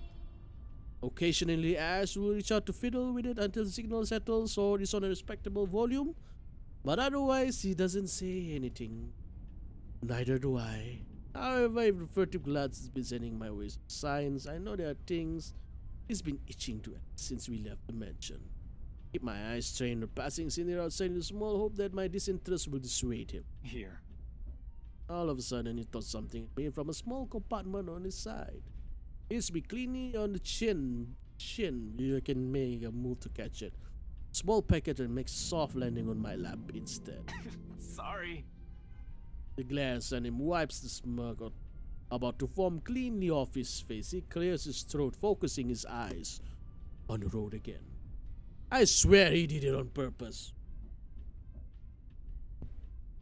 Ignoring him, I flipped the half-forgotten package on my lap. I won't say no to free food, but why are you giving away cereal bars? I always have one on my person, and you look like you're about to pass out back there. Have you eaten lunch yet? I didn't even get a chance tonight because right on cue my stomach rumbles loudly and an empty gnawing feeling in my belly becomes noticeable. No surprises that I did skip a breakfast and lunch so I could catch Becca while she was on break. I was hoping to get a small meal after. I guess with everything going on I just forgot until Ash mentioned it. Not like the hollow feeling's new to me though. If anything, it's just one of the things I've gotten used to ignoring over the years growing up. Thanks, then I tear open the package and start nibbling on the edge of the bar. Apart from the knowledge not, Ash doesn't say anything after that small exchange. For that, I'm thankful. After getting earful from Becca and Rose, nice to be able to sit down with someone who's not going to nag at you. How'd the open house go? The usual. We got a bigger crowd than normal because of the property's fame, but really no different from the typical open house. On second thought, it actually looks like a fancy party more than an open house. I've never felt so underdressed in my life. Weren't you there? I wasn't really listening. I should have asked someone to kick you out. No, you won't. And what makes you so sure? One, ever since you got assigned to this property, you've been freaking out about it. Rebecca's words, not mine. Hey, Buggy! Welcome, welcome! Handsome, yes. Thank you for the new hair. Thank you for compliment. And welcome to this. Do not be deceived by this visual novel.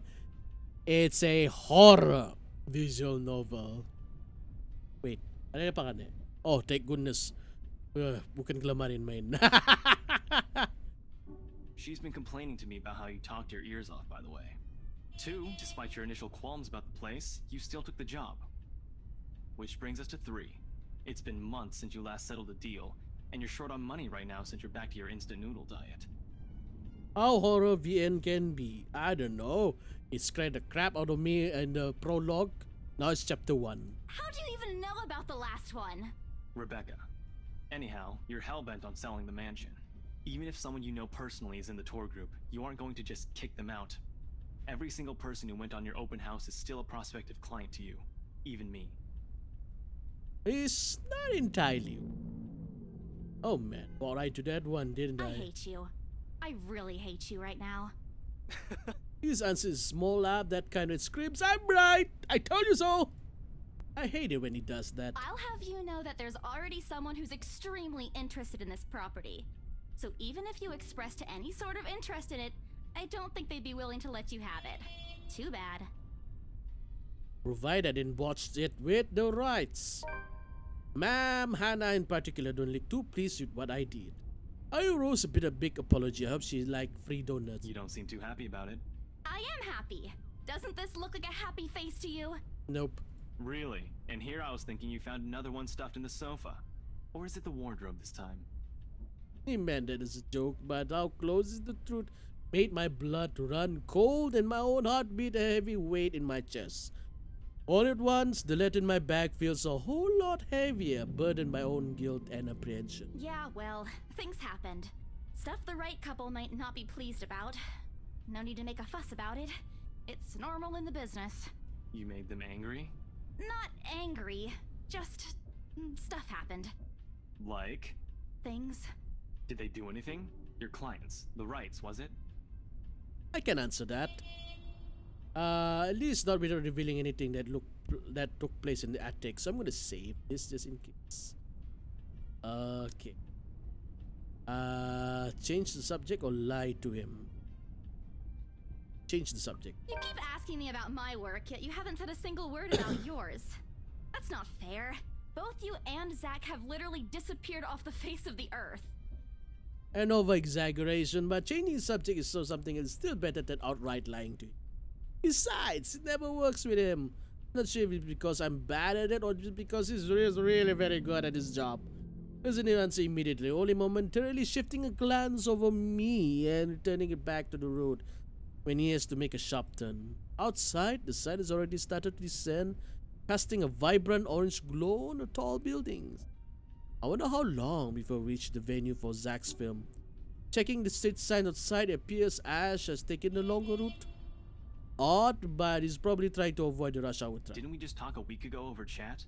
That's different. Linking your awful memes in the group chat box every morning isn't exactly a conversation. Nangato kirara.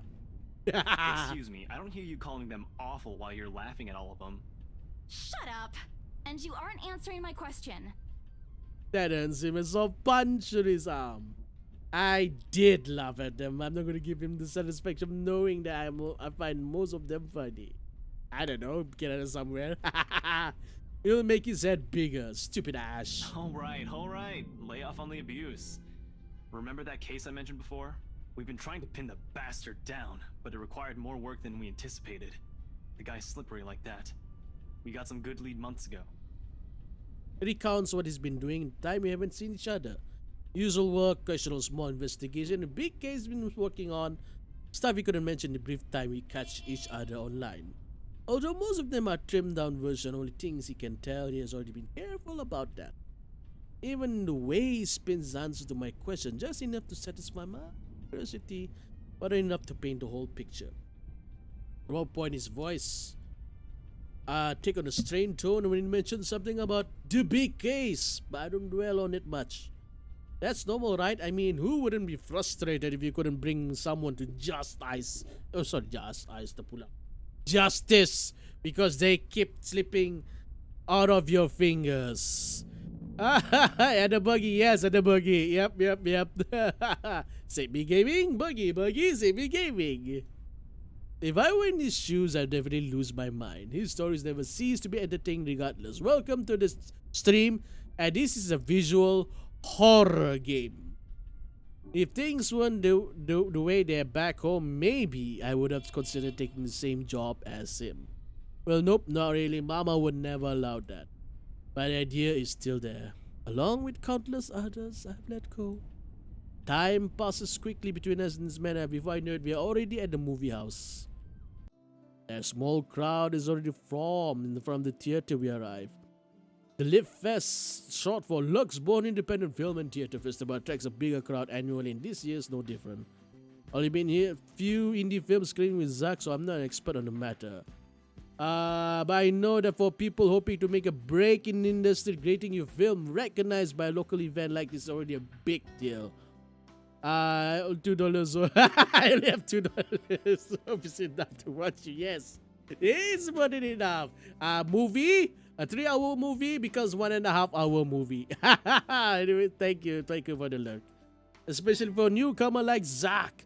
He's even won an award, but just getting a confirmation letter that the festival committee wants to include this movie in this year's lineup put a grin on his face for weeks. Speaking of the guy, possible to miss. 6 feet, appears to loom over most of the moviegoers with his large build and heavy voice. There's no surprise when people give him a white bird as they pass by. Often easy to mistake him for someone intimidating at first glance. I did, back when I didn't know any better. Ash did too, I heard once early in their friendship. Oh, there's Zach. Hey, you guys! Long time no see. Zach's face lights up with a smile on his own. He moves forward towards us with careful steps, taking a significant effort to make himself smaller as not to bump or accidentally hit anyone. Okay, kadang gua kadang. Okay, Fats, you're late. Nats was there. She not. They were the prologue, and man, this. Remember, do not be deceived by this game. It's a horror visual, and man, it scared the crap out of us. Me and Nuts earlier. You're late, Fats. No worries. Late ka, well ka, I understand. You had just had dinner, and my dinner just arrived. No, not your fault, not your fault. I understand. My timing is not good, pa. Typical Zach. Seniors Ashkaj raises his hand in greetings and... Sup, Z-Man, my main man. What's crack-a-lackin', my homie? Okay, that's cringe. A darkness that descends. Wait, that's not start giving... I thought it was Fats giving the sticker. It was Fats. Never descend within intimate vicinity of a small group is palpable enough. Somewhere to a love, a girl giggles, and only then do I become aware my mouth hanging open. I'm almost amazed how Ash can say that out loud with a straight face. Almost. Considering his track record should be used by now, Zach seems to be... Yo, stop trying to act black, Ash. And you're the only one who calls me Z-Man. Yeah, why not P-Man or C-Man? C-Man, okay? Responders on the need his explanation, dude. If this were any other person likely to be offended, but years of friendship and familiarity has made those words harmless to the others. Or at least enough for both to take it in stride. It's been a while, Zach. I hope you didn't get into trouble again. Not much to get into trouble lately without you, I'm afraid. I'll let you know if something comes up, though. Nah, I ended up with Chicken Down stuck on me last time I agreed. I'd really love at least this year to pass without some sort of accident happening again. Hey, I take offense to that. It wasn't that bad. You really have no idea. A beat passes. Then Zach laughs. Hey, I'm kidding. You know you can always count on me. Sorry, those two of them are privy to. Every now and then, Ash will enlist Zach help on something. Becca and I never really found out what the real deal with those adventures, Ash calls it, and both unwilling to tell us due to some unspoken agreement. She insists that if it's Ash, it's likely not something illegal or life-threatening. I tend to believe her on that. Sometimes. Ah well, boys will boys, I guess. I give Zach a small wave from behind Ash when his attention eventually turns to me. Huh? Rebecca's not with you. Is she still sick? A bit. But she's up and went to work this morning. You know she doesn't listen to anyone that's not Ash. Yes, she does. No, she doesn't. You're literally the only person she'll listen to when she's feeling stubborn. And it's true, they known each other far longer than any of us in the group, childhood friends and But all. don't worry, Zach. She's probably on her way here now. By the way, this character, yeah, she's the one who will be screwed. She's the one who got screwed in the prologue. She's the one who meet with the ghost. She promised she wouldn't miss your movie. Isabella! Oh, thank goodness. Speak of the devil.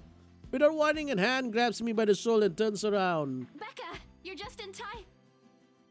I have to lean back a little with the way of her face almost invading my personal space, but she places her hand on either side of my head to keep me still. Stares at me intently, concern filling her eyes. You're squishing my face. How are you? Are you all right? Why wouldn't I be? Rose called me earlier. Uh-oh. Those 4 words tell me all I need to know. Since I don't have any of my family living close by, and the only other relative I have here on the far side of the country, give my company Becca's contact number in case of emergency. Yep, Isabella. I should have known Rose would call her. I push Becca's hands away from my face, although she lets go, her eyebrows remain drawn together. Oh, no, everything's good. Rose covered for me at work today. That's not what I'm talking about. How's your head? Besides me, Ash snickers. I bite back, the urge to elbow him in the place of trying to avoid Becca's hand. She tries to reach out for the sad area. My best to dodge her all at once, moving to hide behind Zach. Sorry for using you as a human shield, Zach. Oh, it's nothing. I just slipped off a few steps on my way down. I blacked out for a few seconds and had a minor bump, but it's just that. You blacked out? It's not something to brush off. Come on, at least let me check it. It's extremely minor. You wouldn't even know it's there. Isabella, this isn't a laughing matter. She did look pale when I saw her. Wow. Thanks a lot, Ashton, you traitor. I'll get you back for this. Just you wait. What? I'm just saying it as it is. If you mentioned this earlier, we wouldn't be having this conversation right now. I'm sorry. Saw her? Yeah, they arrived together. Bella looked fine to me then. I don't know. Something crosses Becca's face, but it's gone before I can figure out what it is. So, those who joined, welcome to the stream. Welcome to the game called The Letter, a visual horror game. Oh, that's good. At least she didn't have to travel alone, right? At least. Good. See? I'm okay.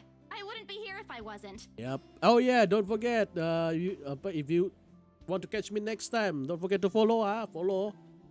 And I don't want to miss Zach's film. Kalau kamu sudah follow, no worries, thank you very much for the follow. We can always watch it some other time. Watch it. Sorry, Zachary. No, it's good. But you guys should really keep it down. We're starting to attract some attention. It's the premiere. The premiere's different. Right, Zach? I shoot him with a pleading look. Zach's a sensible guy, I understand. Please understand. Not really.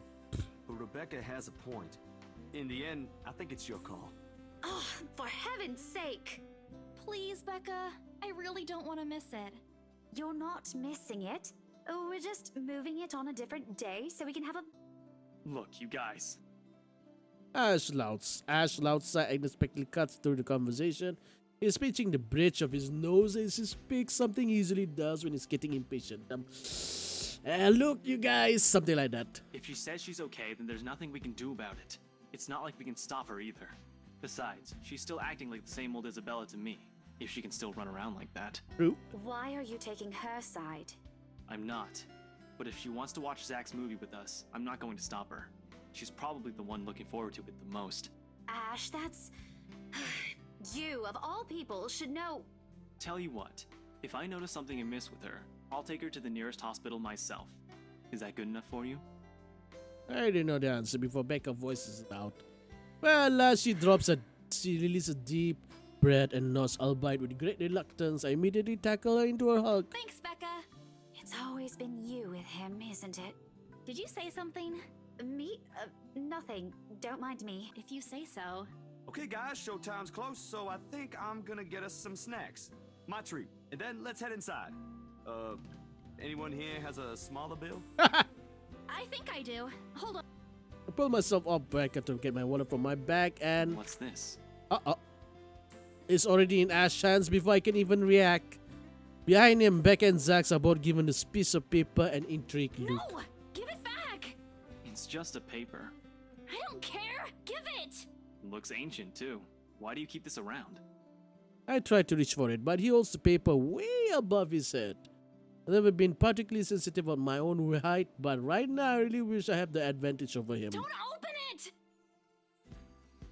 What's the big deal? It's not like it's a love letter.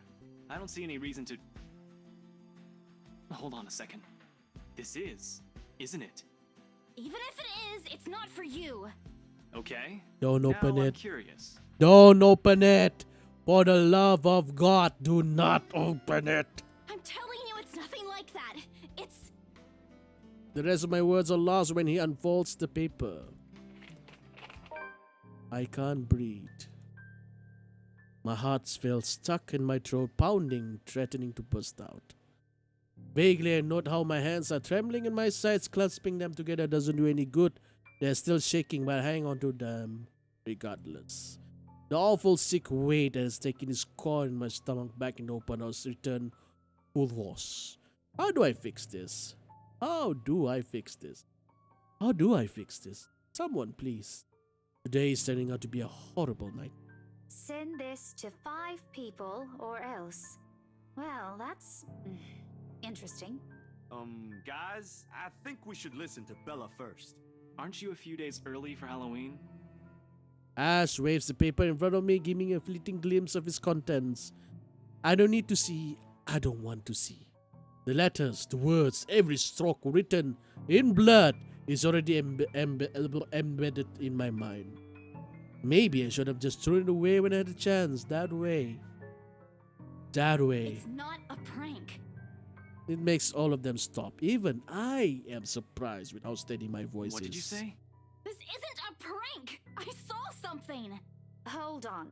Are we still talking about this paper? Or is it about the urban legend again? Both. I know it sounds ridiculous. You're saying this is a primitive version of a chain letter, and now that we've seen it, we're now cursed. You've got to be kidding me. See? This is why I didn't want to tell you guys. Isabella, aren't you taking this a bit too far? It's not a joke! Will you guys listen to me first? I saw something in the house earlier. It stood right in front of me. Yeah, I remember that. Damn, that was scary. If I hadn't gotten away, that thing might have... Right. And in broad daylight, Isabella. Even someone gullible would find the logic in that screwed up. There's also no way in hell that this supernatural shit is true. But it's real! What do you think I saw? A hallucination? A delusion? Didn't you say you fell down some stairs? So maybe Rebecca's right. It happened after, when I was trying to get away. I almost got stuck in the same room with that thing. We're all in danger. I thought you were my friends. Why don't you believe me? What the heck? A fart sound? No husbando. This is not husbando for you? What the heck? We are, and you know that. But this thing and that thing has got nothing to do with the other. When Rose called earlier, I thought she's just exaggerating. But based on what I'm seeing right now, maybe it's better No, if we don't really postpone postpone this for it. now. Don't bother. When I knew what, I snatched the letter out of Ash and stuffed it back in my bag with more force than necessary. I'm tired. I got cursed, saw a ghost, probably lost a sale, got kicked out of the house. I'm supposed to be hosting my own friends who won't believe me and all of them think I'm crazy. To top it all off, there's a dull ache in the back of my head begging for a little attention I can't afford to give right now. Honestly, there's only so much a person can take within a single day. I just want to go home, curl in my bed and never think about it. If I can take a single step away from the group. Zack really ever raises his voice even when there's a point he wants to drive home, and hearing him take on that tone completely throws me off. Even Ash and Becca. Whatever harsh words yet to come out of the argument immediately die in our tongues. Why don't we all calm down first? I'm sure Isabella has her reasons too. No need to be hard on her. And hey, ain't this supposed to be a happy get-together? We haven't seen each other for months. I'd really love to know what y'all have been up to. I only ever get to talk to Bella over chat. I don't like the Rasta dude. I'm hope you're referring to him. Please. He has a point. Ash, for his attempts to look cool and distant, has always been looking forward to this. He even took the time to call this morning for a reminder. He never does that. Becca too. I'm pretty sure there's another reason why she got out of the bed today. Yeah, despite Zach's attempt to lighten things up, Ash Becca's acquainting a gesture, the tightness in my chest remains. I should have kept it to myself. I at least went with the idea that it's a prank. If I did, things might not have been turned out the way they had. No sour moods, no bad vibes. Careless, so careless. Maybe leaving is the best decision for all of us. I'm gonna save. Okay. Stay for the movie. And then Dad, excuse myself, go straight home. Something special to Zach, something he worked so hard to bring to light. I should have known better. I might be having a bad day, but being with a few people I care about far outweighs the idea of spending the rest of the day throwing a tantrum alone in my room. What if the thing that what if the thing in the attic follows me home? Oh my god, I hope it doesn't happen. Seriously, that thing is creepy. I don't want to be left alone with my thoughts neither. I can still see it whenever I close my eyes. And maybe if I stay, I'll let our heads cool down first before telling them what happened. They'll listen to me. There's nothing you can solve with a calm head. One step at a time, Isabella. That's what Mama used to tell me. Besides, I don't have the heart to teach Zach. Smile is back on my face when I look back at them. If we keep arguing here, we're going to miss the first few minutes. All right, that's the Isabella I know. Yes. Oh, good. I thought for sure you were going to cry. Che. What the fuck happened? This time really does an elbow straight to his stomach. Stupid Ash being vertically challenged has its perks too, aka she's short. What was that for? Stop calling me a crybaby. I'm not one. Aw, don't cry. Stop it. Okay, scaredy cat then. That too. If you repeat that, I swear I'll... Let's just go. Without another word, Becca goes inside. She didn't even stop to wait for us when I call after her. Ash and I exchange look at that same question likely swimming inside our minds. Did something happen at school after I left? Is she having a bad day too? I'll try asking her about it later, I guess. So, you guys go catch up with her. I'll go get us the food, I promise. But you'll miss it. Didn't you say watching a movie without food ain't fun? And it ain't like I haven't seen it. I made it, remember? Oh yeah, duh. I'll be in there soon. One friendly tap on my shoulder and then he's gone. A few moviegoers are still milling about. Some are waiting in line for tickets, but otherwise, most of the crowd are already inside. There's nothing much for us to do here now. Not a word of protest comes from me when Ash gestures for the two of us to head inside. And then? Are you sure it wasn't one of the cleaning crews? Absolutely sure. Somehow halfway through the movie, the conversation steered towards what happened in the mansion. To be fair, Zach was the one who brought it up again in his own movie's premiere, Pandue. Now the firm's just serving as a background noise while we're speaking in hushed tones, careful not to disturb anyone inside the small. Yes, if you just join, you'll be wondering, what the heck? What kind of visual novel game is this? It's a horror visual novel game. So far, we're okay. But when the horror comes up, be prepared. Well, except for Ash. I just hope we don't end up arguing about it again. We all get kicked out for sure. So with how loud Ash's voices, we'll probably get thrown out away before any argument happens. Only Becca still remains engrossed in the movie, completely ignoring us. She's been quiet the whole evening, speaking only when referred to. If I don't know any better, I think we did something that offended her. Did we? And then I ran. You heard what happened after. I still think it's something else. It was standing right in front of me, Ash. He's one of the smartest people I know, but jeez, you should learn to listen. Plus, didn't he say he doesn't believe in these things? Why is he in this conversation again? I heard what you said, but it's a small room. There are a lot of things someone else could have done there without your knowledge. If I could see it up close, maybe I can...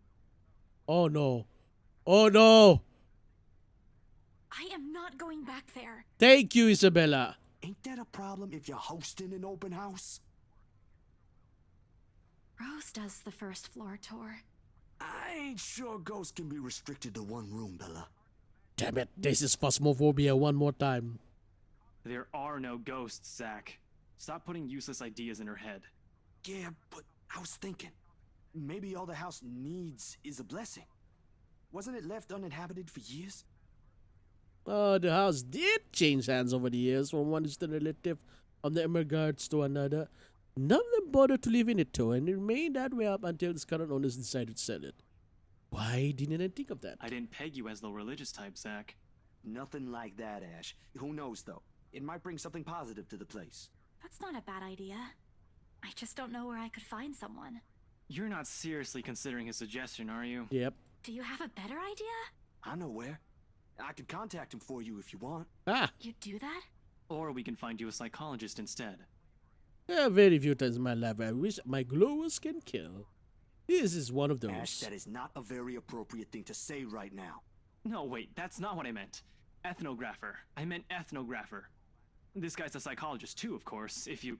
Ashton, if you don't stop... Rebecca knows the guy I'm talking about too. She can vouch for him. Becca tears her eyes away from the screen to mention of her name. What? Oh, are you talking about Professor Fuck Andrew? that. He used to work with my parents at the university. Then that's time managed to give her a jump. What the heck? And can you guys I keep thought it it's down? from the game itself. Sorry, the scaredy cat here mentioned curses. Not that I'm saying this is one, but talking to him is a better solution for me than getting a random priest to bless an old house. He'll even help you figure things out, teach you a couple things, and probably put your fears to rest since this looks to be bothering you a lot. Ash must be right too. However, what Zack suggested is something I'm more familiar with. Granted, they don't believe me, they're only giving me this suggestion to put in my mind at ease, but it's better than being ignored or being laughed at. I can take comfort knowing they're willing to hear me out. So, what do you think? It's your call. We'll go with whatever you want. He just want to get the materials for his next horror movie film premiere. I don't know. Who should I meet safe? Meet with the professor, meet with the priest. Professor, priest, professor, priest, professor, priest.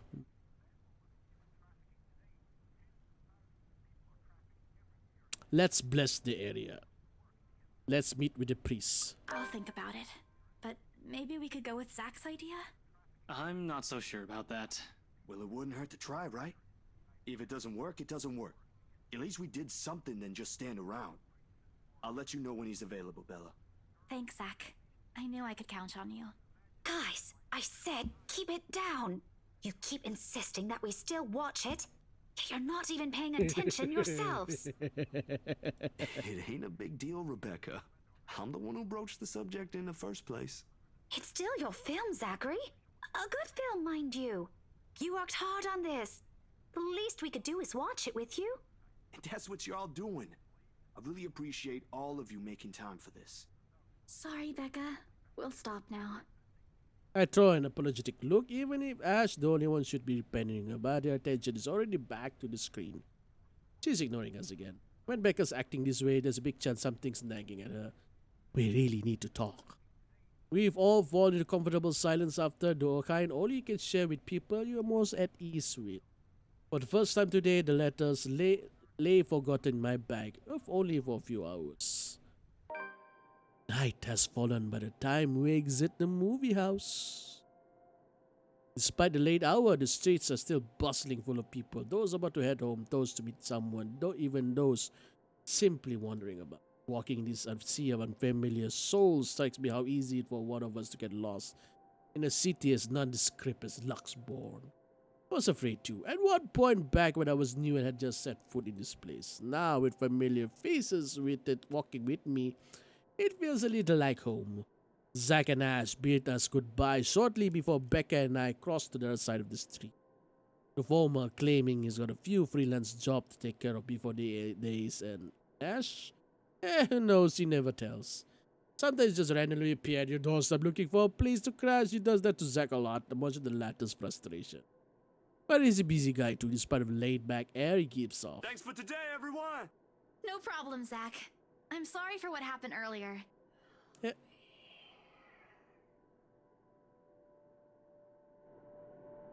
You heard that right? You heard that right?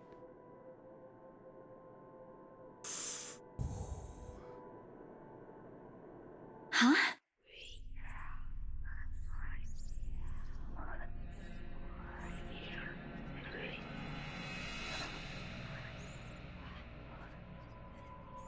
I'm just lowering a bit of my volume.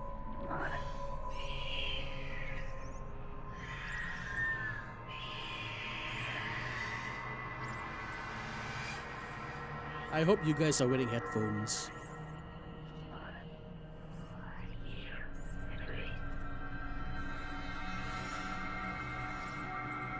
A sensation. Oh, sickening drowning. My chest tightened. Breathing becoming labored. I can taste blood in my mouth. The edge of my vision blurs.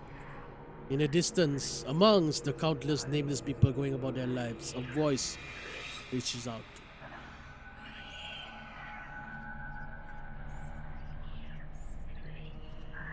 Bleeding, even I clench my eyes tight and clamps my hands over my ears.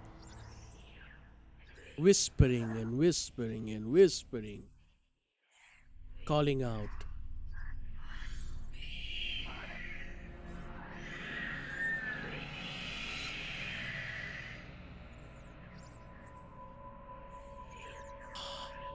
No, not me.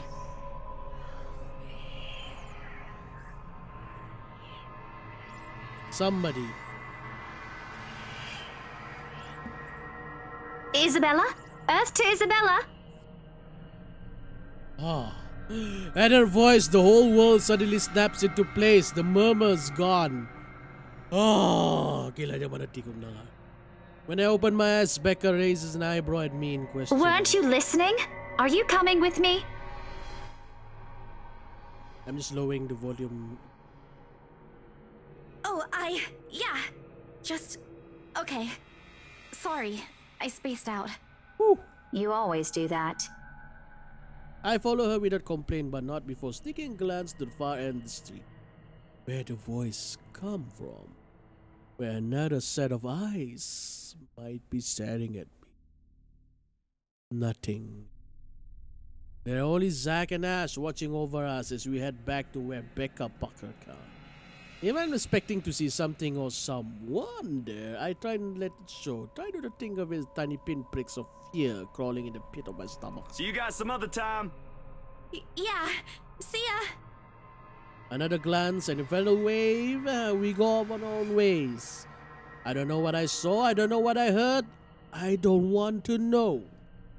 And if this is what would help me sleep tonight, what would give back that normalcy in my life, then so be it. The darkness closes around me. Grasping, pulling, engulfing me. The ground caves in and without warning of... What the heck, Nutstar? The ground caves in and without warning I'm falling. My eyes snap open. What the heck? That's a lot of noodle cup and those are huge. For an instant, it doesn't immediately register where I am. Both my back and shoulders ache after I fallen asleep, all hunched up the night before. Drenched in sweat, the nests of pillows I often keep around me feels more suffocating than comforting. I let my eyes adjust to bright morning light streaming through my window and allow my breathing to slow down before untangling myself from the pile. I haven't had a single dream since coming to Luxembourg, or at least none I can recall having. It's a shame because I used to be so vivid. Not the crazy vivid, but the more pleasant kind I'll tell my sibling about. Is this your room in-game? Haha, apparently so, Natstar. Apparently so. Maybe it's just the stress of living alone. Knowledge that I'll just keep awake in an empty apartment with no one to tell stories to. What time is it? Habit forced me to look over the clock, even with the soreness weighing heavily on my shoulders and the compulsion to never leave my bed for the day. In a heartbeat, I'm up. Oh man, of all the times to oversleep. Towel? Towel? Where's my towel? Admittingly, it's a weekend and spoken rule that entitles me to extra hours of sleep. But if Rose didn't kill me yesterday, she well will now. And right after what happened. Oh Lord, one box of donuts as peace offering won't be enough the second time around. Grabbing my towel, I'm already a few short steps away from the bathroom when a muffled ringing breaks out of my back. There's a moment of indecision. At first, my mind conflicted whether I should ignore it or answer it. But what if it's Rose? Or worse, our boss. She's in the end, the rational part of my brain wins out. The letter from yesterday peeks out where I pull the device out. Where's the letter? Where's the letter? Anyone seen it? Anyone can see the letter? Not here. Just the sight of it is now put me in a foul mood and takes every force of will for me to ignore in favor of answering the call.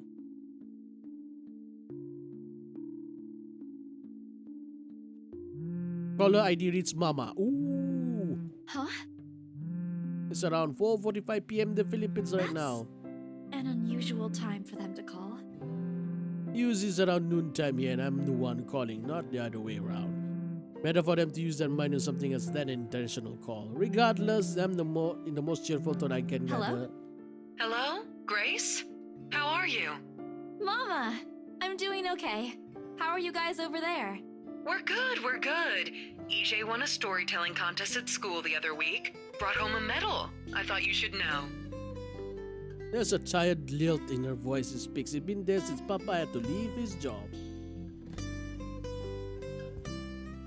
I wish there's something I can do for her. But from miles away like this, the least I'm able to do is not make her worry.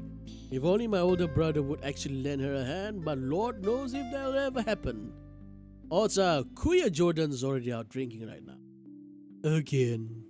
I can't count on my older sister either, knowing she has a family of her own and, well, 8 Aunt's financial situation is exactly great right now, having randoms of knee deep in debt. Great! That's great! Tell him congratulations from me.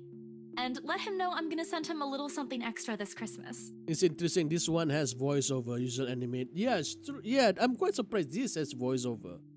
How about Nico? Karen? Michael? I hope they're okay? They're doing well.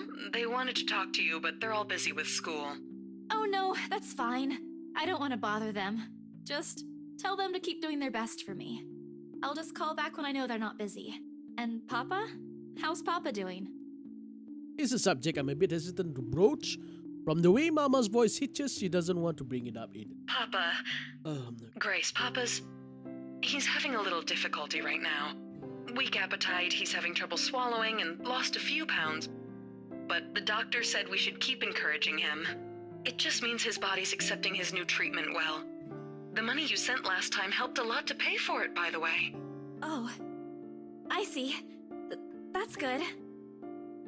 I won't deny that life has gotten tougher for our family. It used to be easy when Papa was in good shape. But ever since he was diagnosed with sickness 5 years ago, he had been unable to provide for us. Now the burden of feeding 8 mouths and settling Papa bills all rests on my shoulders. Although Mama makes a little accepting sewing and laundry jobs in our neighborhood, it's scarcely enough to cover the cost of day-to-day living, let alone the bloating hospital bills. We can't even expect help from our own government because the health insurance there barely covers anything. I'm sure he'll get better soon. Is he well enough to talk? Do you think I'll be able to speak to him, Ma? Silence. I start to think that the call got cut until... Listen, Grace. Maybe it's better if we transfer Papa to a different hospital. Somewhere cheaper? What? Why?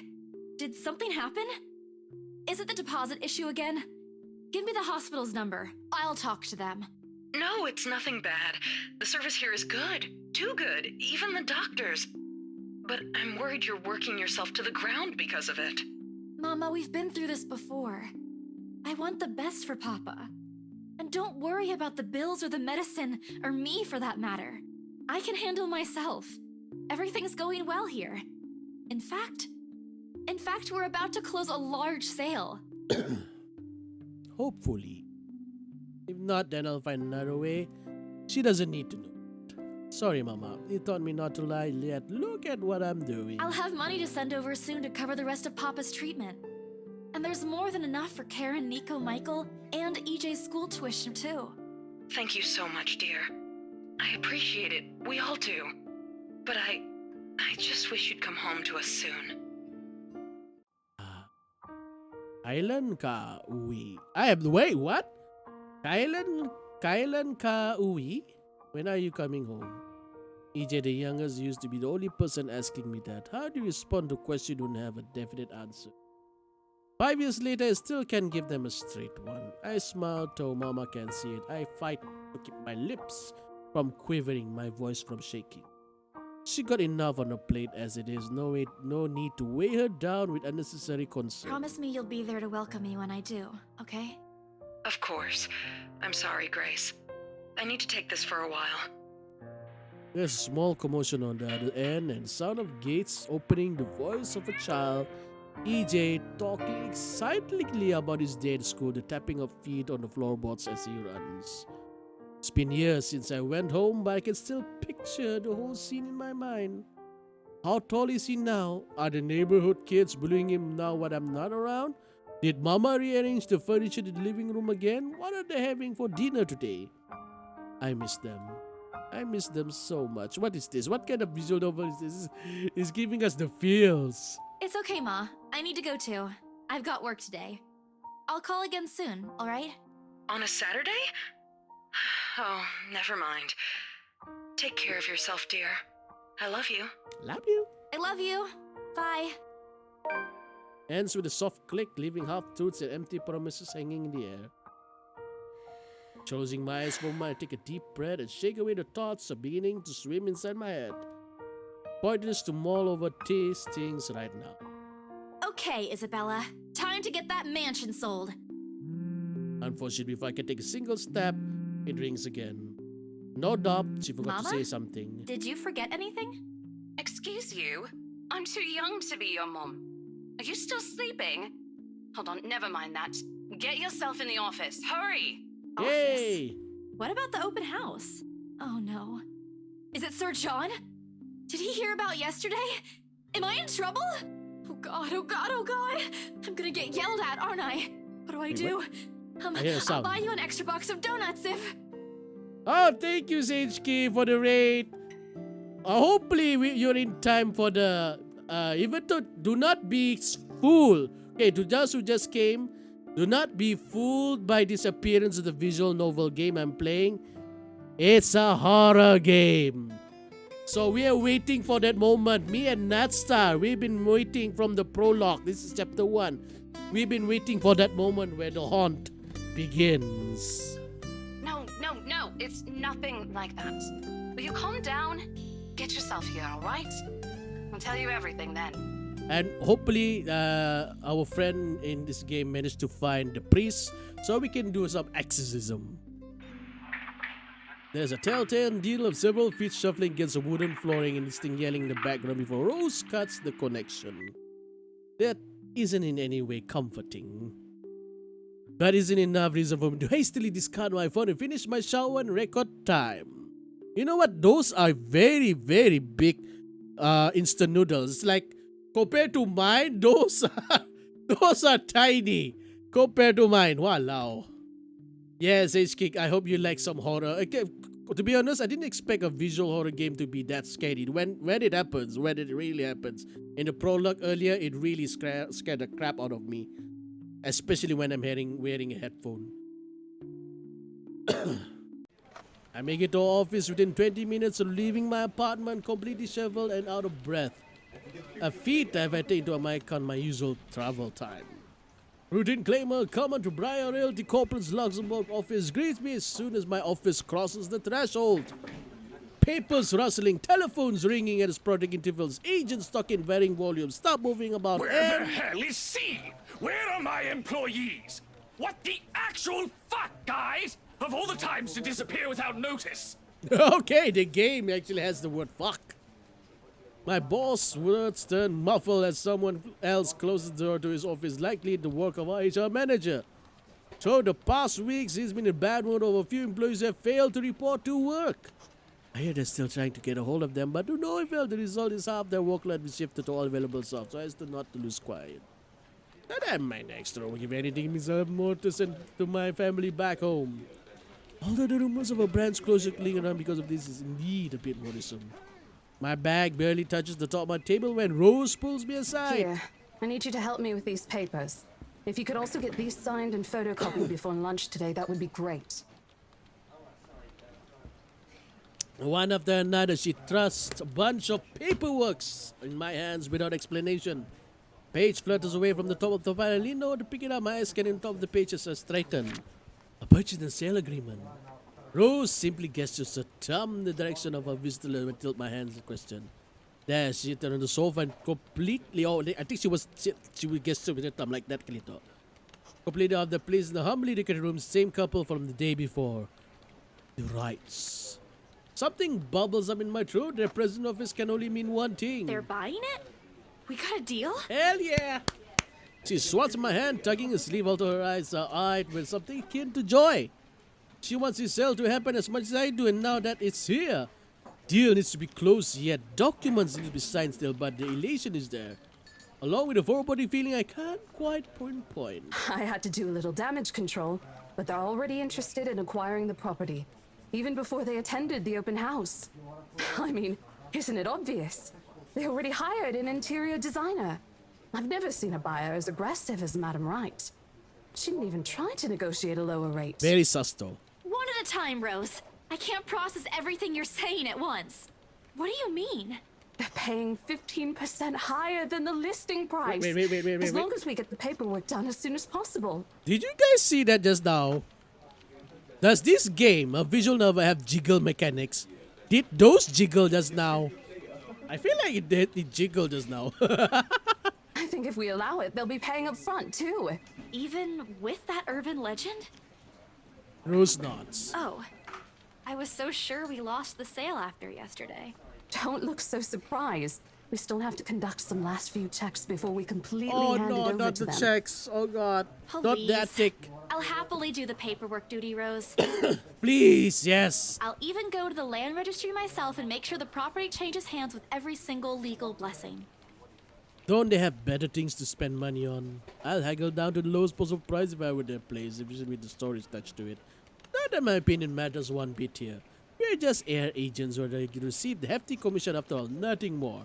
Rose give me a pat on the shoulder, signaling that she's heading back to them, and the spoken instruction for me to follow after I'm done. Doesn't take me long to finish the work she left me. In fact, having our boss sign the agreement is the easiest. It has put him in a better mood to entire office relief. Ma'am, Hannah calls me over the moment she noticed my presence at the lounge door.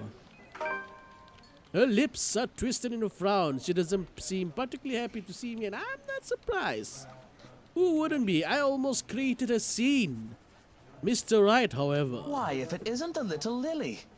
I trust you're feeling well now. It's Isabella, sir, not Lily. I appreciate your concern. I'm feeling better now. I'm betting each one of you are now focusing on the wife. Bad boys. Horny bonk. Yeah, what's up, VGL Epic? Welcome. Visual novel horror game, by the way. It's a visual horror game. I really don't understand why they can get my name right. It's a fairly common name. It shouldn't be too hard to remember. Heck, we got a song. Malay song is Isabella Arna. Okay, let's go on. Regardless, I named them their copy of the agreement. I believe I can take that. Thank you very much. Wait, how elegantly she plucks the paper out of my hands. This is the thing that says in any trace of irritation in her. But it is there. Radiating in a stiff stance, the way she's standing at a fair distance from her husband, and how the two look to be ignoring each other. Seeing this scene, it soon become clear to me that I'm not the one who has put her in a bad mood. Did they fight? Most probably. I've seen it happen dozens of times with previous clients. It's a shame, especially with their new mansion. It's been a while, yeah, it's been a while. Sorry, fight, but the possibilities, yes. Prologue earlier is scared the crap out of us. I never did like him when my own mama and papa fight. I hope they make up soon. Apparently satisfied with what she's seen, Madam Hannah claps her hand together before extending it to us for a shake. Istijo wala? Rose and I release a breath we've been holding. Both was more than happy to return the That gesture. settles it then? Are you really sure about this property? ma'am? Isabella, shut up and just take the money. We could easily find you a bigger one among our current listings. Something with a modern touch? Something not haunted, perhaps? Rose shoots me a warning glance and Clint says, "Don't make a scene, we're almost there, dude." Of course, why wouldn't I be? The house is absolutely perfect, isn't it, darling? Yes. A helipad would still be a nice addition. Gila jo mo helipad jo lah. Yes, well, we'll get there eventually, love. As I was saying, if your partner had the documents yesterday, we would have bought it right there immediately. Shame she didn't have it. Well, there's still a few necessary documents we need you to sign after, but we'll let you know once we have those finalized. We'll be handling the process for the rest, so don't worry about it, ma'am. Within a week, I hope. We still have a housewarming party to plan after all. You know how much thought should be put into those things. There are servants for that, darling. Darling. Love, servants or not, you're going to make people listen to your input nonetheless. No more than a week, ma'am. Barring unexpected delay, of course. You can leave it to us. Excellent. Well then, I'll leave you two to it. It's been a pleasure doing business with you. Oh, and before we forget... Those jiggle. Those did jiggle. Wow. Nice one, developer. And see, discreetly folds something into both our hands and wings, a finger raised to her lips, demanding our silence. What happened the day before was quite unfortunate. But you did get us what we wanted in the end. That, at the very least, is commendable. But this is... Ma'am, I can't accept Girl, this. just accept it, my God. Don't you worry, darling. It's a small thing coming from us. Is that British pounds? Consider this your bonus for a job well done. I can do the jiggle too. No, you don't want to see me jiggle. The top part doesn't really jiggle much, but the bottom part, bottom one, hell yeah, it jiggles a lot.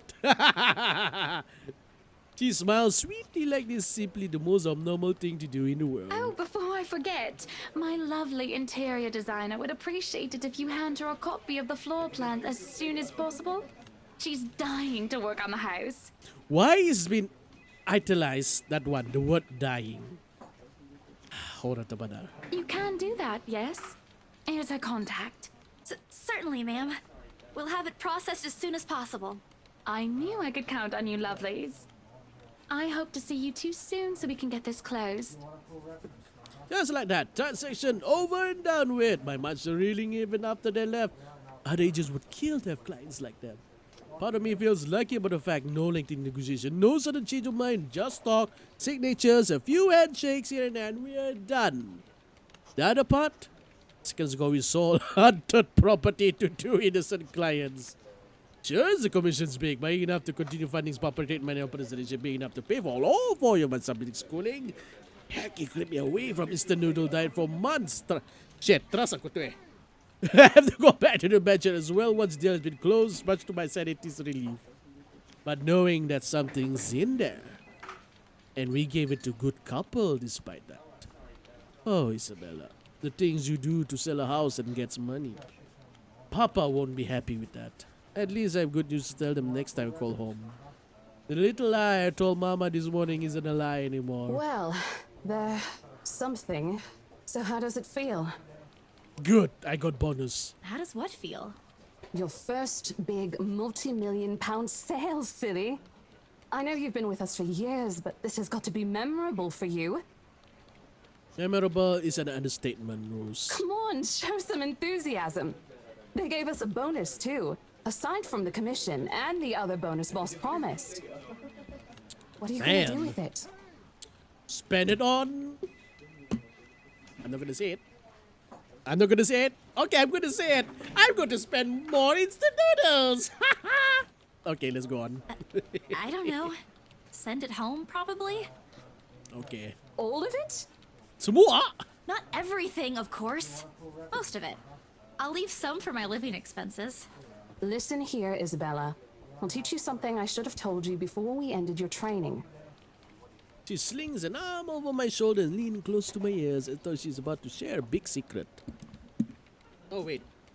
Oh, shoot. Jabut.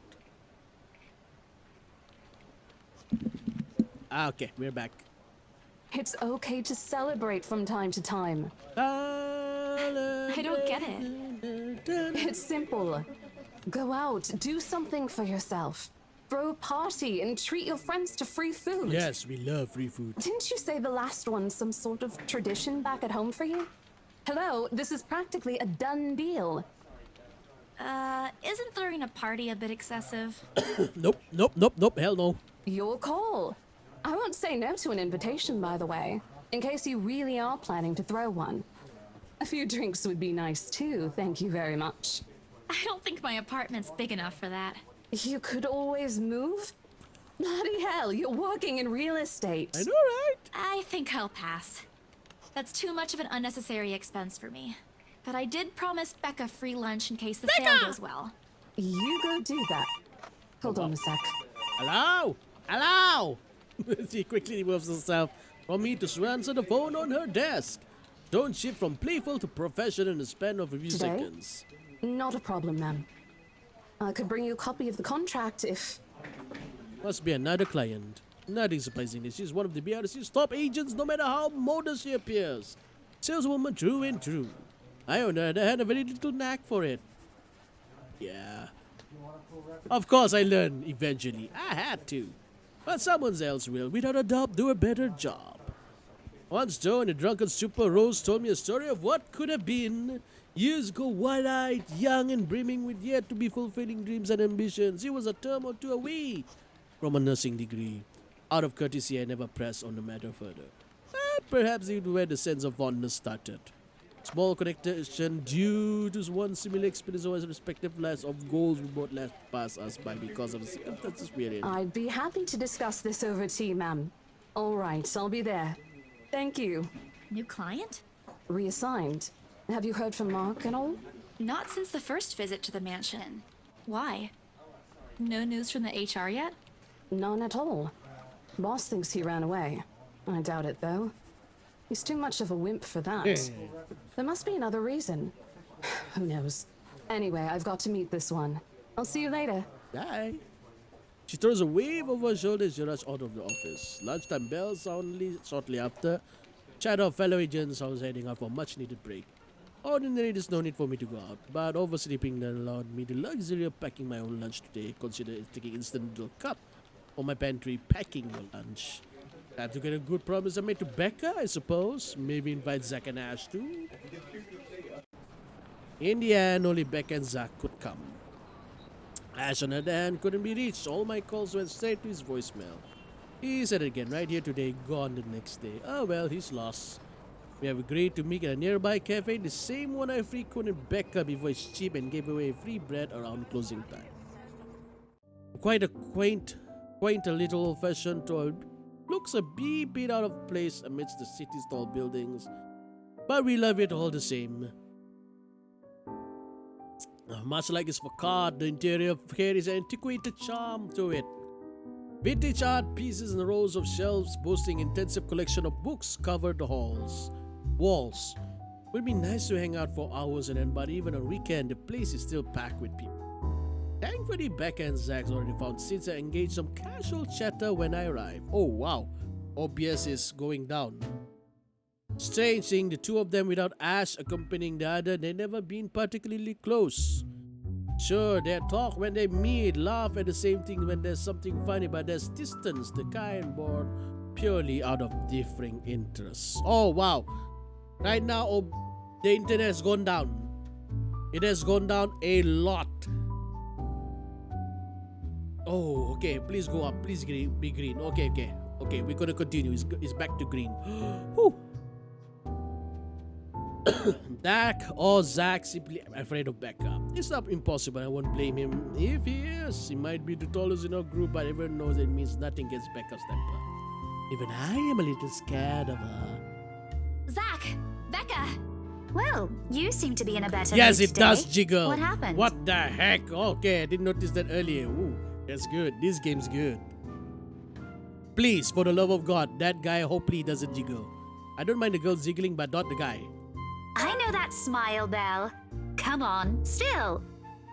Don't rush me. Let's order food first, okay?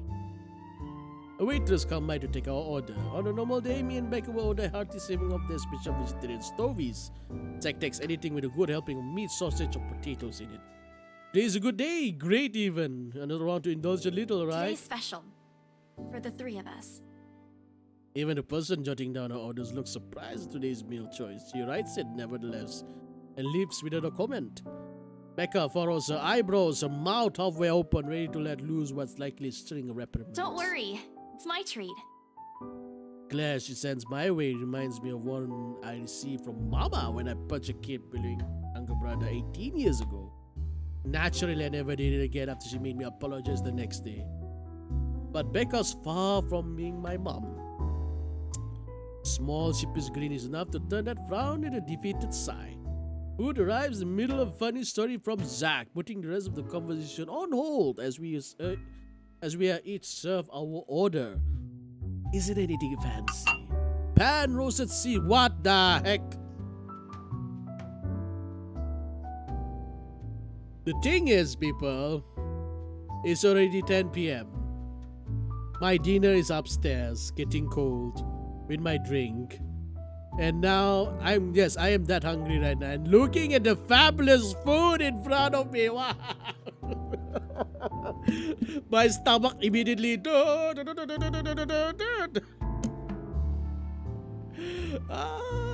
jiwa.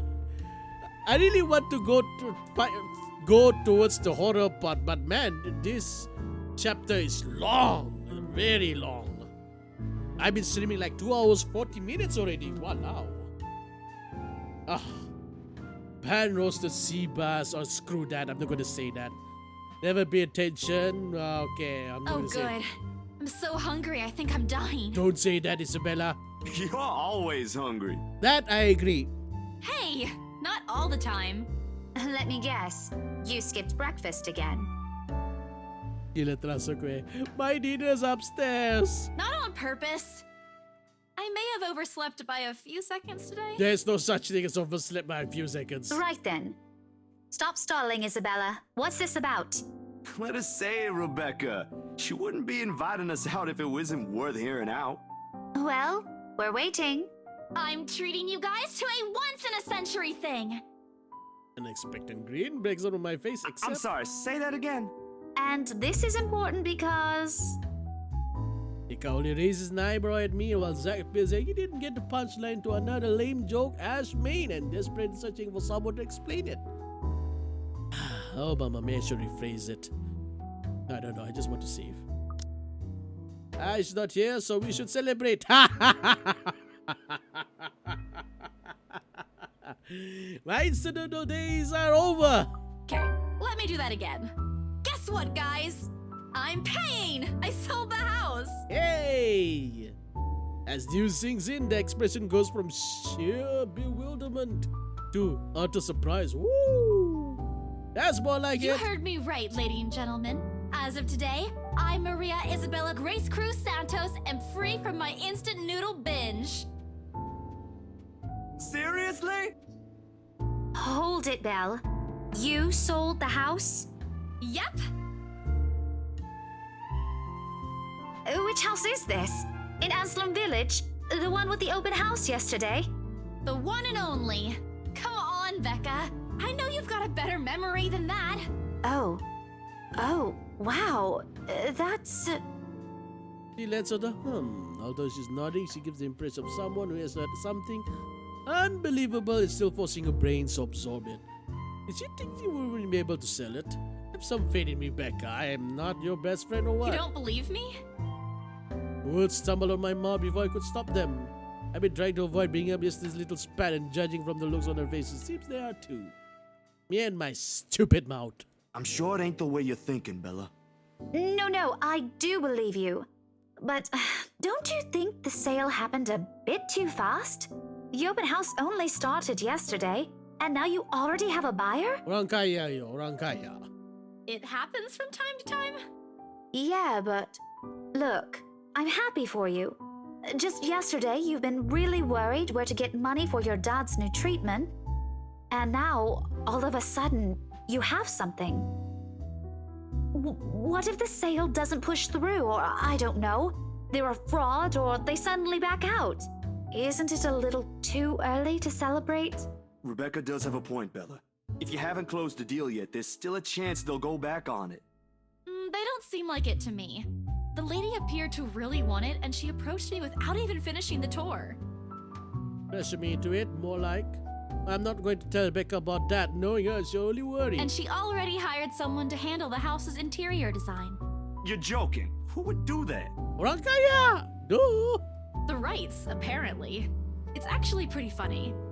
She's a bit too excited to get the property, she forgot to buy it.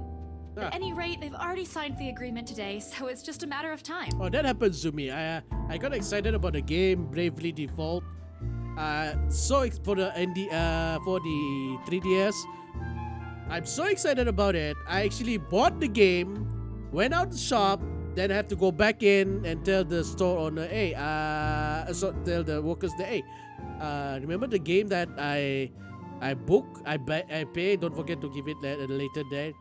I want to buy 3DS with it. So I actually bought the game before buying the console itself. So yeah, the game first before the 3DS. And don't tell anyone about this, but Ma'am Hannah also gave us something extra. Something as in... Money! As in, it's why I can treat you two to a free meal. I'm more surprised you accepted it. Of course! She didn't really give us a choice in the matter. So don't lose sleep over this, okay? The couple really want the house. I don't want the house. I don't want the house. If Rose didn't stop them, they'd likely have paid up front for it yesterday. That's despite the legends, too. I even tried to show them the letter. But nope. I want this house, darling. Go take all our money. Why does it remind me of the bad side just now? Sorry. She's not here, I know, but man, I want this house, darling. Go Sorry, Fats and that's again ketawa-ketawa aja. Wow, on the bad side. You don't really think they believe that, do you? I'm pretty sure for them, those are just rumors as well. No one is that superstitious in this day and age, Belle. Well, there's you. Right. You know what? I'll just eat all of these by myself. Can I join you, Isabella? I begin to gather their plates on my side, the food in each still untouched. Laugh almost escaped my mouth with the way Zach's expression quickly changed in disappointment. Becca senses it up me as I'm about to pull her plate closer to me. I'm kidding! Don't go all pouty on me again. I'm just concerned you'll get hurt if this doesn't happen. I know how badly you want to close this deal for your papa. I'm sure he's gonna be fine now, though, with the money. They don't know yet. No. I think I'll call them tomorrow. Let them know things will be Dude, easier. girl, let it finish everything close 100%. Then you can say Mama said this morning he's showing progress with the new treatment, too. It's just a matter of time. Yep, the darling thing, definitely. I allow myself to smile, genuine and uninhibited. Strange to talk about this with other people, even those who have known you long enough. But today, things simply feel a little lot lighter with them here. Lunch passes in enjoyable fashion. Laugh here, playful jab there, but most of it spent on catching up and telling stories about whatever's keeping us busy these days. Sometimes we couldn't afford to do the day before taking into account what happened. Even Becca's surprisingly chatty. Is there something in the sea bass we ate? Zach though appears less energetic. Well, he's far from being the life of party. He's definitely not the type to quiet a conversation with his friends. Apart from a few inputs, he's been silent the entire time. If Becca notices... Are you sure you're not feeling under the weather, Zachary? Huh? No, I'm okay. No worries, Rebecca. Doesn't sound okay to me. It's okay. I might be feeling a little bummed out today, but I'm sure this will pass. Is it about the reviews this morning? Painful expression crossed Zach's face. Almost immediate Becca retreats in a quiet as though the man looks enough for answers for her. I look between the two of them. Did I miss something? What happened this morning? Did I stumble on a big secret? This is why I don't like waking up late. You heard about those, huh? Sorry, I just happened to check on some sites this morning. Nah, it's a very sensitive topic in the first place. I should have expected it. What reviews? Becca glanced at Zach, emotion unsure, eyes asking for his consent on the matter. Although there's a small desire to keep asking on my part, I don't care, voice it out. With Zago's been better to wait, let him speak on his own. Becca to some extent, although with her explosion of tempers are more common. In the end, he simply answers with a shift of his shoulders, gesturing forward to go on with a tilt of his head. It's his movie. That doesn't explain anything. Stop dangling the information, Becca! Zachary, I'm not the one supposed to be telling her about this. It's still your documentary. Is it something bad? Not bad per se. You guys don't need to dwell on it much. Bad? Listen here. I wouldn't trivialize what those bowheads wrote if I were you. They're ruining other people's jobs. From her, how her tone rises in anger, seems like she's the one slightly slighted and not Zach. Sneaker scares me when I'll probably step down on her soon, as she's sent me a hard look. This isn't a laughing matter, Isabella. Some bowbag just insulted him. Calm down, Rebecca.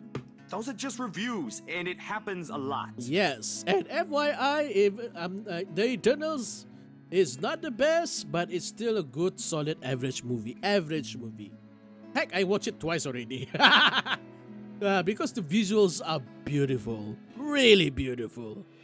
I do not ken about you two, but calling the entire film an out-and-out drivel, you're better off watching an educational kids' TV show, and worst 1.5 hour of my life, among other things, isn't exactly a critique any decent movie reviewer would say.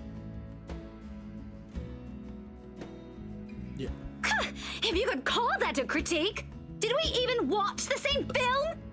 Well, maybe I ain't cut out for it. Better stick with my photography or something. If nothing else, this helped me open my eyes to what I can and can't do. You're giving up. It wasn't a question. It was just something experimental I did on my free time anyway. It's no big deal. MC and doing it too. But you worked on it for months. Doesn't look like it matters for those people. Don't say that! The palm strikes the table, sending the tableware on the top clinking against each other. I didn't even notice when I rose from my seat. But here I am, chest heaving, looking down at him in the same manner as teacher would at any unruly student. Becca's probably proud. I didn't mean to yell, but there are some things people like Zach aren't supposed to say. How exasperated. Hey, of all people should know. It's just a review. Except they're pretty well-known critics. Why does that matter? They aren't the ones calling the shots on this. Isn't that why they have a committee? Right, Becca? Amused gleam in the eyes when I turned to her. What does she find so entertaining? Help me here, your friend's about to quit his passion for a petty reason. I haven't read what those people wrote about his work, but a few sketching words which mean enough to discourage someone. You should know, after all, I'm... Failing means you're playing, Zach. Not that I'm saying it's bad. I've seen it from start to finish, and I know for myself what you created isn't something people should scoff at. I don't know anything about filming or photography. Hell, I don't have an inkling of artistry in me except for those doodles I make for class. But I know what I watched. Look at Isabella. It's not every day you see her all riled up like this. Whatever I'm about to say got lost in my tongue as a flash of embarrassment blew across my face. It was a heat of the moment thing. And anyway, I'll be very angry with you if you quit. You know, she's so cute when she's angry. But I will definitely go with Becca. What about the exhibit? What exhibit? Classified information. Even if I bring you your favorite tonight? Ah, she's good. Nope, not a chance. Oh, come on! I thought we aren't supposed to have secrets. Thanks, you two. I might need some time alone to myself for a while. Just to think about things, how I'll go from here, that sort of stuff. Hey, I'm not quitting, Bella. Don't give me that face. There's no face at all. Only a poor imitation of a puppy no eyes, if you could call this one. Promise? I'll be damned if I break any promise I make to you guys. Besides, you're right. It's too early to say anything right now. What's night ain't for another week. And that's all the answer I need from him. As sentimental as it sounds, as fulfillment in knowing another person you know won't take the same path as you walk. That is not over for me. I still have time. I still could come back. Do your own thing. Do I really want to do? Surely once property covers when I'm done with everything. Inside my bag, my phone buzzes unexpectedly, breaking the pleasant afternoon lull. Uh-oh. Is that a good sign or a bad sign? Belle, you at the office? Oh, oh no. Ha ha. Very funny, Rose. I'm hanging up. Don't, I'm kidding. BRC says the floor plan copies are ready for Miss McCullough to pick up. She states it already explains everything. Then out of the blue, she launched a long rant about the wasteful state of Longsborough streets. All of which she says is a single breath. I can barely keep and make out a single word. Stay quiet, avoid the next big object of her frustrations. Give me to back in there. I'm stuck in horrendous traffic right now. Bloody stupid drivers. When she has finally ran out of things to complain about and stopped what she says next, still has none of that I'm hoping from her.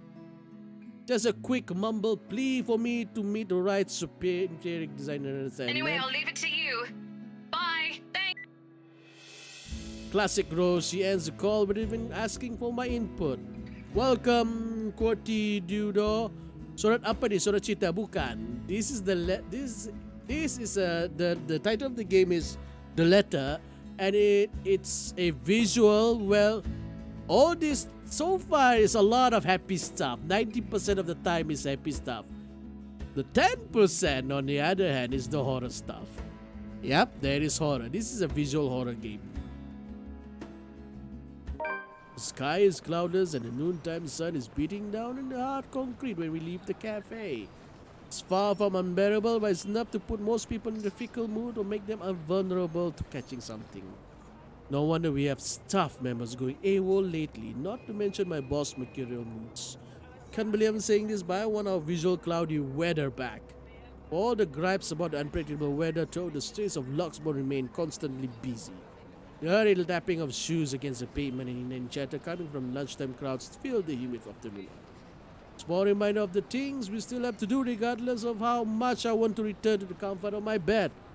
Back to priority for me, Zach to a meeting with magazine publishing fixture and Becca lesson plan book at home.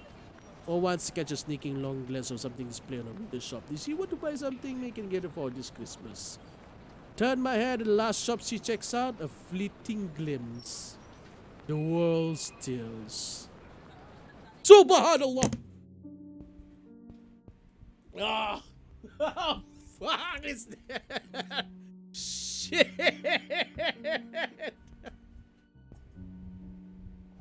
Oh! I was so happy and suddenly that scene, Timbo. Paloy!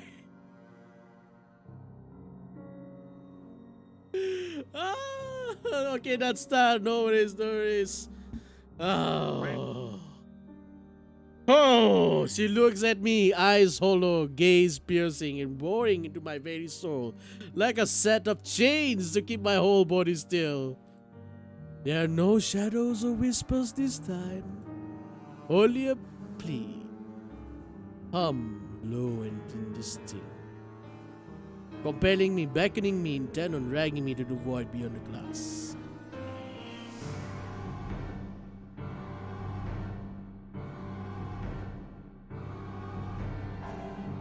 I don't dare move. My heart hammers against my ribs, each beat, every thump screaming at me to look away and make a run for it. But I can't.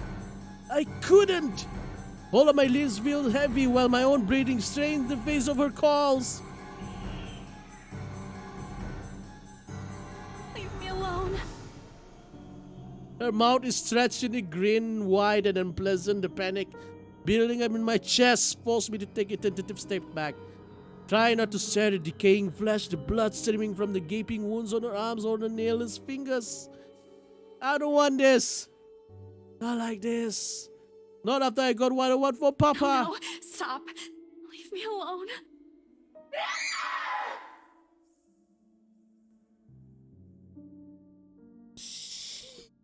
The face contours are let out a wail, sharp and utterly unforgiving. Rage. There's only hatred and bitterness. After the very notion of turning away from her is an offense in itself. Please! I don't want this! Before I knew it, I'm staring backwards, my own throat hoarse from the scream and even notice already coming from my mouth. The back of my feet catches on a loose stone, setting me sprawling on the ground. The resulting pain completely jolts me out of the haze, blurring my mind. For a little while, my surrounding appears unfamiliar to Becca's face swimming. Look of concern on her face, and hands are gripping my arms tight. Even Zack appears beside himself. And Rory, while he stands behind her, acting as a shield, gets a small crowd of onlookers already forming around her. What happened?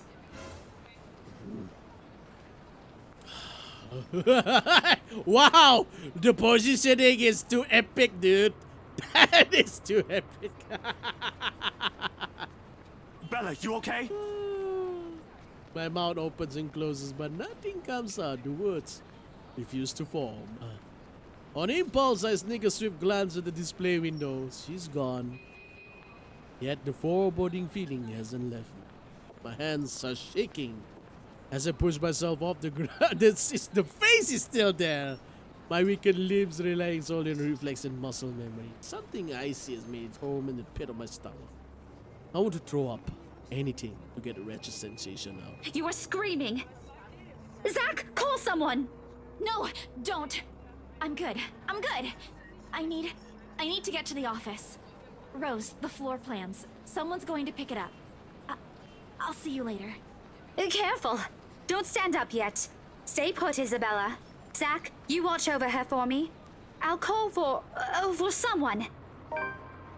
I attempt a smile to put her at ease, but he likes to compose a grimace. Gently, I push her hands off my shoulder. Knees are tail trembling, but I can stand. Leave? Leave me. Stay away. Away. The humidity stifling. Everyone's staring unnerving, and Becca starts concerned and suffocating. I don't want to be here. No more. I break into a run. I wish I hadn't left my bed this morning. Here, with only occasional drips of water in the sink and the whirring of fan blades to keep me company. Easy to fall into a cycle of negative thinking. But even with the clutter to keep me company, room still feels a whole lot bigger than usual. Hug my knees close as a group of passers-by outside. Loud. So loud. If only there was a way to tune everything out to keep my head from replaying every image, every sound of her screams, her awkward gait as she reaches out for me, her bone-chilling smile, her pleas for... Enough. That's enough. Shiver passes over me, though it's not from the hair still hanging damp against my back, nor the draft that enters the room from the windows I've left wide. Why do you have the windows wide open, Gilajwa? My gaze shift over the letter sitting on the coffee table. I just flutter innocuously as the wind touches. Yes, this is the letter that after we pick up the letter, that ghost that we saw earlier, yeah, it came out. Funny how an ordinary looking piece of paper can bring this much trouble. The impulse to throw it away or rip it to pieces is still there. I can easily do it, but after that, what? Will she leave me? What about those people who have already seen it? Will they be okay? Destiny gnaws at me. Knowing that she's real might also go after people I care about. I just wish someone would listen. Believe me. Oh, Palwe. Oh, drop, break in the silence make me jumps out of my skin.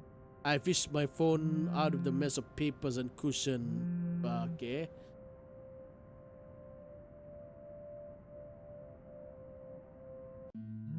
Ah, Zack's name flashes brightly on the screen. Is he calling because of this afternoon? Frankly, it's the last thing I want to discuss, but I did leave the two of them without saying anything. Surprisingly, Bahapatu, Wi-Fi in the leg. I'm not gonna jinx it, but so far, Shukr Alhamdulillah, the Wi-Fi is okay. There are a few times it dipped into the red, but so far so good. So far so good. Knowing Zack, I bet he's worried. Hey, Zack. Oh, good. I thought for sure you're not gonna pick up. Sorry, it took me a while to find my phone.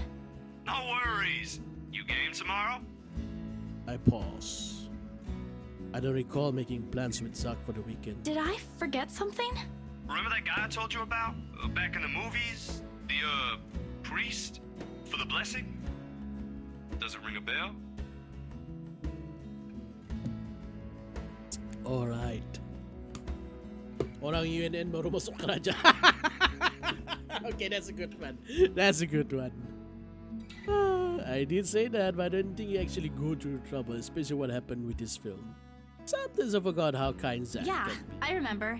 Is he fine with it? My friend doesn't mind. We're lucky he's not busy. So, tomorrow, he'll meet us at the mansion. Oh, no, no, no, no, Okay. no. Sorry for the trouble, Zach.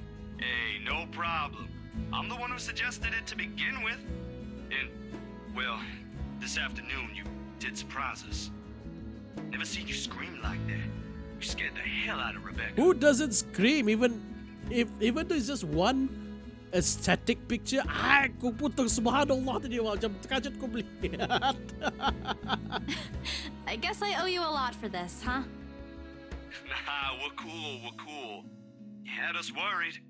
But I know you'll tell us about it eventually. I just want to make sure you're doing well. You left all of a sudden and you're not answering any of our calls. He's trying to get me to talk. Normally I tell him I'm fine, say a few separations to put their minds at ease. Now nothing will form. I can bring myself to say anything. See if they have sensed my hesitation because he immediately changed the subject. Yeah, anyway, I gotta go. I left something on the stove before making this call. Wait, what?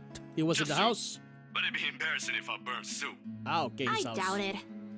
Ashton, on the other hand. Well, remind me to tell you about what he did with the pressure cooker next time. Oh my god, the voice acting is good. It's like them. I love it. Oh, damn, it overflowed! Really need to get going. Bye, Bella. He hangs the ball before I can thank him. The busy tone, muffled, echoes to the receiver. No one is saying this will work, even I am doubtful it will. But right now, I'll take anything to get out of this nightmare. Sleeps come easier tonight. And for the first time in a long time, I dream of clear skies, of unrestrained laughter from children playing in the street, and of a small cramped dwelling. To an outsider, the sight does not paint a pretty picture. However, this is home to. It is time. Morning dawns bright and clear the following day. Although the air still feels muggy and I miss the chilly autumn weather, it's one of those rare weekends when I'm up even before my alarm rings. If it wasn't for Zach's call last night, I'd probably sleep in. When 9 a.m. rolls around, I'm on my way to Emmergard Mansion. Think that I have to go back again. I'd be lying if I say I'm excited. I don't have to anymore. Rose happily gave me paperwork duty when I volunteered. We're on the last phase for sale too. Almost. Paper to sign, document finalized, various other legalities to sign with the current owner. All that still. Never mind, the owners were done within the week. The process typically takes more than that. They want it done, we'll get it done. I really don't understand rich people. But money can do wonders. I'm surprised they're able to push the process just a little bit more just why they need to secure the house. Point is, I'm under no obligation to return to the house anymore. Running is an option, of course. I can now move to another property and forget everything. However, at the end of the day, it's always my conscience that wins. But what if something happened to those who have seen the letter? Ash, Zach, Becca, Miss McCulloch, Heights. The guilt will follow me to my grave. Mansion looms as we approach. Whisper welcoming back, shadows calling. I hope this is the last time. They engage in quiet conversation when find them in the mansion's front garden. But even with familiar company, it's possible to feel at ease here. No matter where I'm with, the feeling of being watched is there, like the very place itself is aware of its trespassers. Zach, on the other hand, doesn't seem to notice. Or he simply doesn't care, or he's already used to it. I could never tell with him. Sometimes it's almost as hard to read as Ash. Almost. At least Zach doesn't have as much patience at dealing with Ash does, and that says plenty about him. Miracle of miracles, how the two have ended up the best of friends. Wave has approached through his promise. He did bring his friend, Father Norman. Somehow I expected him to look older. Oh, don't be surprised. They say people who have found their calling are getting younger these days. Sorry, Father. I didn't mean to say that out loud. No offense taken. Though I admit I'm a bit surprised. I didn't think someone would ask this house to be blessed after all these years. You've heard of it, Father? In passing, the occasional rumors and talk by the locals, nothing new. You don't spend years serving the church here without hearing a random hearsay here and there. You never mentioned what you thought of those, Father. Ah, but he who goes down to the grave does not come up.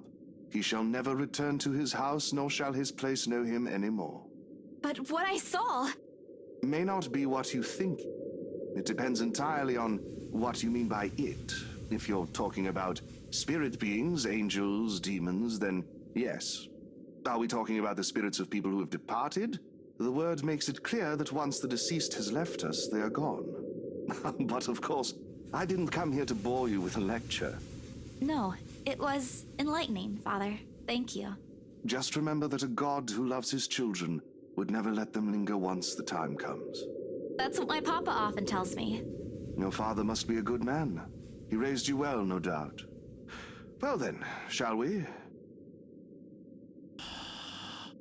It is time, people. And don't forget, but the next time, if the next time I play this game and you want to see me again, don't forget to click that follow button, alright? Regardless of what it is, I'm sure the mansion's new owners would appreciate such sincere intentions. From a stranger, no less. He let Zack and I walk ahead. A relief, this way they won't see how tightly I'm clutching the straps in my bag. Father Norman's probably trying to put me at ease.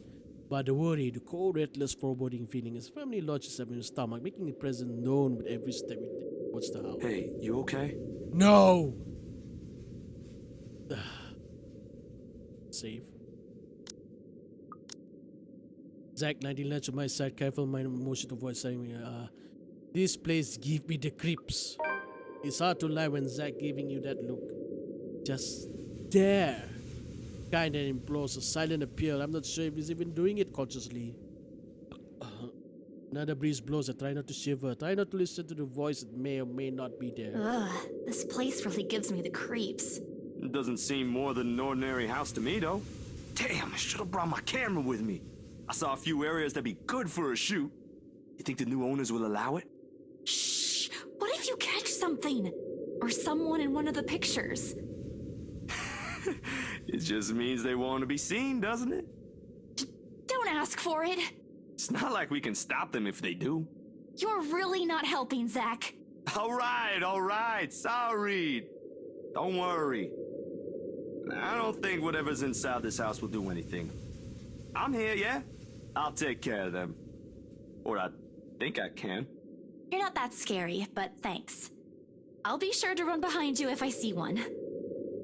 Ridiculous talk, though the temporary payment leads more than welcome. Bosmia's smile returned, the least he could do. Slight motion in his head, gestures to move ahead, fears and left, forgotten for the time. Things at my back clatter softly against each other while I rummage for the keys to the mansion. I should have heard the telltale jiggle by now, but did I put it in my bag last night? Seconds later, sitting on my heels, one after another, taking out everything from every pocket, every slip. It'll be a pain to put everything back later, but sure it's just under this nothing. Oh man, of all times to forget. Is something the matter? No, I'm sorry, Father. I think I left the key. No use coming up with excuses. Right after they both taken the time to go this far away from the city. With a heavy sigh, I grabbed the door handle, pulled myself, but stirring apology right to the top of my tongue. Careful, Bella! We've spoken with the current owners. Well, technically, you're not yet the owners, but... There's a brief moment of confusion. Then I'm falling again. Moment of swings open, pull back into the mansion's foyer, sense of what's happening. Ow, my back. What the? Isabella? Oh no! Oh no, this is bad. They're the one who they're trying to close the deal. They're trying to sell the house, and if they see the father behind them, the priest, there goes the sale. No time to nurse my bruised back to make up excuses because the next thing I know, Zack's gently pulling me upright by my arm. Rose looked down at me with mixture of apprehension, something I couldn't quite place. I'd say it's relief, but she's good going, Isabella, right after you volunteered to work on the papers. Standing beside her... Ma'am Hannah! Mr. Wright! Oh, Isabel. We always meet in the most interesting circumstances. True. A complete understatement, darling. What are they doing in my house? Abruptly, he waves his hand at Zack and Father Norman like their present sight against I his thought own. you said you wanted to do paperwork duty. What are you doing here? Like a deer caught in the headlights. Unfair, Rose. That's putting me on the spot. Leaves me no choice but to answer. The reason why I'm here? Well, spit it out, Lily. We don't have all day. I'm just here to make sure everything is fine before you move in. I'm so sorry, Mama. You said I'll go to hell if I lie. I likely will after this. But there's no other way. Where is the entirely lie? I'm here to make sure that no one disturbs them after they move. Just so happens I'm checking for and trying to drive waves of the paranormal variety. Oh? The house appears impeccably fine to me. Mr. Wright shifts his eyes around a careful manner if he's looking for faults in every crevice of the house. The granite face jaw when he turns attention is similar to what my Kuya Jordan has got given me when he's up to something. Scare pranked him looked at me in crying. I never did forget the way my brother sneered at me then. Part of me thinks that perhaps I would have been the object of this mischief in childhood. I wouldn't grown a little braver. Come on, little Lily. Lying doesn't do that cute little face any justice. I'm a very patient man. Now, why are you really here? Right now, in the face of almost identical expression, perhaps even crueler than what I'm used to, the lie taller falls apart. The truth is, I was just thinking we could have the house blessed before move-in day. And why would we ever need to have this house blessed? For luck and protection. True. I shrink under his scrutinizing gaze. For a second, I thought he would start shouting at me. Not the mocking jeering kind, but wondering if he hearing things right. I'd say he was amused, but I honestly couldn't understand what was so funny with what I said. Was it really that weird? Was it a custom here? I wish Becca was here to explain stuff like that. That's rich coming from you. When we saw Devlin Court, you didn't. It's a small custom back home. I thought it would be nice to do something that would bring positive energy to the mansion since this place has been empty for years. And the papers, Isabella? I hope you did those first before this. Of course I did. It's almost done, in fact. But there are some items I still have to double check before finalizing everything. You know I don't sign without a thorough inspection. Good. And well, this is what this is for too. I just thought it would be more efficient to do both at the same time. Here I thought you didn't want to go back. A job is a job, Rose. Gotta do what you gotta do to make a living. Ching ching. Oh, well if that's the case, then go ahead. No need to be so hard on her, Rosie. Let's I go to the personally attic. think it's a nice touch. I was actually thinking of the same thing, but you beat me to it. Darling, Buttercup, please. You know these things don't work. No offense meant to the holy man, of course. You saw him.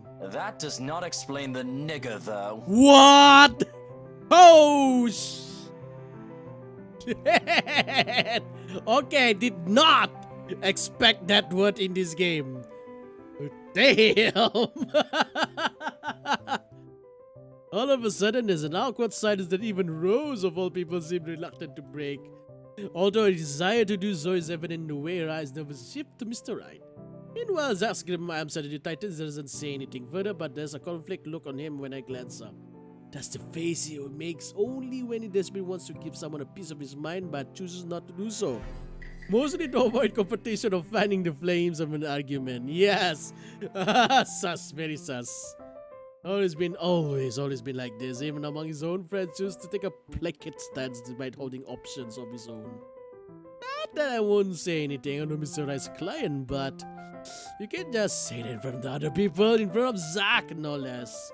If Ashton were here, I know he wouldn't stand for it. And neither do I. There was a reason why bullies back home never touched my younger brother again after I gave them a taste of their own medicine. He might be inches taller than me, but I'm pretty sure I can still land a hit or two. Maybe if I'm not going to get in trouble, BRC for it. But before any punches were thrown, Ma'am Hannah cuts in. Lucille Mitchell Wright. In a voice too firm, demanding his complete silence. What? Instead of answering, she crosses his arm and shoots her husband a sharp, disapproving glare.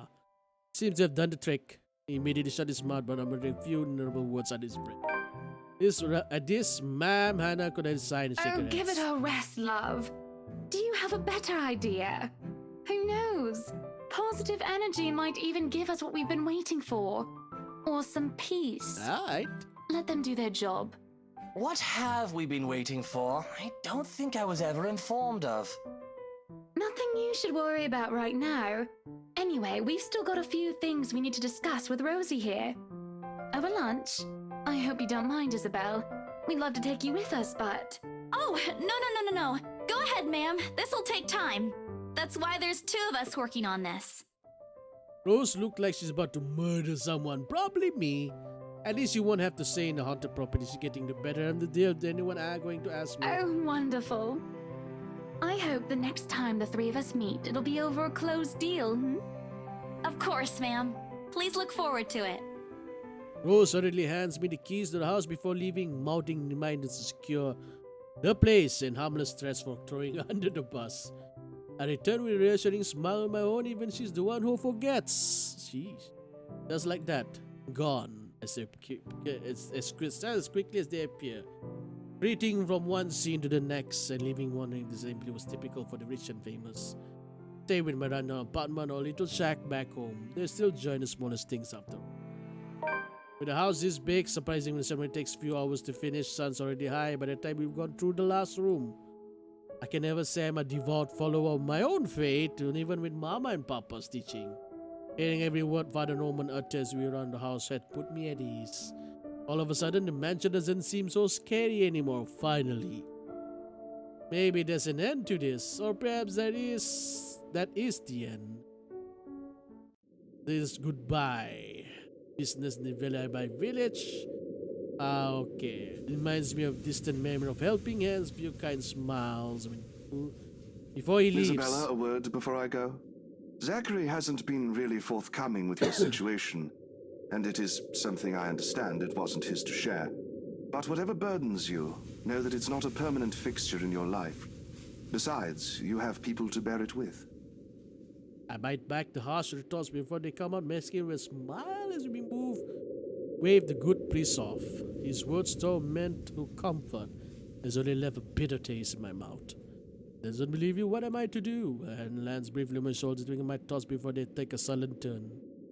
Doesn't quite reach my ears when I turn to him. Say, do you want to go somewhere? Yes, away from this place. Right now? Where to? Anywhere in the city. I'll leave it up to you. Should I take this offer? Yes, safe. Hang out with Zach. It wouldn't hurt. I've got some stuff I need to buy. Groceries. All There's a right. shop I want to check. Is it real food this time? Good one. Let me guess. Rebecca? She's just worried about you. Even I can't eat that much instant noodles. Che. Terasa ko to eh. Terasa ko to eh. Think of it as a talent. Let's just go, Zach. I smile. A real one, devoid of unpleasant thoughts. Regardless, I don't want to think harshly of it. Zach had me wait on a nearby bench upon arriving prior to going off somewhere. As I returned since, it's been a good 20 minutes of being left alone entirely to my thoughts. In this weather, city parks gave off a lazy and more languid vibe than usual. Where children are usually seen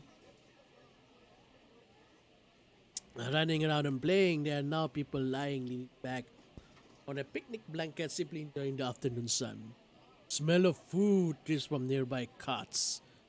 I'm glad to sleep on the bench even waiting for anyone. Soon enough, hulking figure running towards me, medium-sized box on one hand, waving at the other, swept from his head, grin on his face. Sorry, the line was really long. Really long.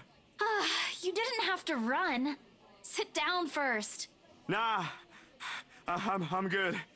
Didn't want to make you wait for these. I hope it's Krispy Kreme. I didn't know what's in the blue box before he opens it. Ooh, cinnamon rolls! All 6 of them topped with white cream cheese glaze! The very same as I bought after I sold my first property after I met Zach, Ash, and Becca. Funny how small things could trigger this memory, no matter how mundane it is. Don't say no to free food, but why is he getting me these now? What for? He leans on an empty space beside me, wiping the sweat off his forehead before answering. An apology. And as thanks for yesterday and the other day. You don't have to buy me anything, Zach. Lifelong. Yes, terus satu di berdaya benar. You were upset. You haven't been yourself recently, and people kind of miss that, you know? Are you just saying that, or? No, really. Rebecca told me. You know how she is. Ashton, too. Ashton was an ass. He should have been named Ashhole instead. He went a little overboard, yeah. I can talk to him if you want. He'll still tease me about it, even if it's Rebecca telling him to stop. Besides, I can handle him. You always do. And yesterday, when you talked me through my little slump, I thought, hey, I want our old Isabella back. Are you still upset? No, hell no. There's a times when I wish Zach had been my big brother, Becca, my older sister. Maybe life would be a little easier then. Maybe Papa wouldn't be as sick as he is. Maybe. Maybe I wouldn't be alone here. Better again, if he is there, I wish I went to be, I wouldn't be here, I wouldn't have met her. Life back home is tough, but as for all that, I wouldn't change for one selfish wish. City of 68,000 people, I would depend on 3 of them, in fact. When you think about it, when you compare the numbers, the odds of finding someone like them amidst the sea of nameless people, I'm lucky. Thanks a lot for today, Zach. You didn't have to, but you did. I can always count on you. Hell yeah. Just me? No Ashton or Rebecca? Oh boy, they won't be happy to hear that. I don't mind being the favorite, though. Nope, no favorites. But you cook better than both of them, so that's a plus. It's always been food with you, ain't it? Yep. Don't put it like that! You're making me sound like a glutton. I'm not saying you are, but it does feel good to know there's someone I could invite for food to be able to eat all of it. Only that? I thought we were also art buddies. Oh, that too. But the food thing really stands out when you think about it. You do eat a lot for someone your, size. Low blow. I take pride in my height. So, is it okay now? Do you feel better? Does it still scare you? A little. I'll be okay. I'll figure it out, somehow. It's not as bad as the other day, and Father Norman helped too. I should have brought something to thank him. Oh, we could visit him anytime. He loves hearing from the young ones. He isn't that old, is he? Don't know. He doesn't tell. I think I might have seen his face somewhere before. I just couldn't recall when or where. Ash says he looks like his boss, so the bartender at the local pub if he squints. Don't take his word for it, of course. He might have accidentally inhaled something from the forensic lab again when he said that. What the heck? Okay. Back to the usual. Things might have been the easiest lately. It's the worst at the time. We do end up sharing cinnamon buns. About more than food has If you need anything, just ring, okay? Like when Ash annoys you too much. I'll help you with him, best friend or not. No way. I can take him on. Still an extra muscle wouldn't hurt, yeah? Just let me know, and I'll back you up. My sister knows this one thing to shut him up when he's being his usual self. Ask me what it is whenever you want, and I'll spill it. Good. I don't think that's necessary, but thanks. I'll keep that in mind. He leaves with a smile and a wave. Off to some new gig again. As for me, we still need to talk. Becca, Ash, and I put Patty Gilbert aside like the adults we are all. However, this is a start, no matter how small it may be. I just hope I can keep it safe. A light wind blows again, sending dried leaves swirling in its stink smell of earth into it. For the first time, the sunlight feels less hot. Maybe a walk is good. I need to visit a grocery too. Come to the gate, wasn't there an art store that opened recently near the park?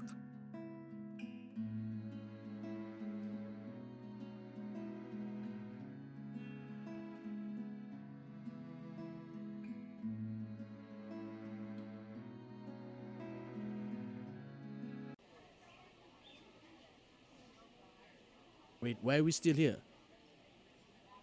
The cat's name is Brutil. Or at least that's what the scholar says. It's an odd name to give a cat in my opinion. But not speak grace much the one that carries it, so as the way they swish his tail and eyes follow my hands every move.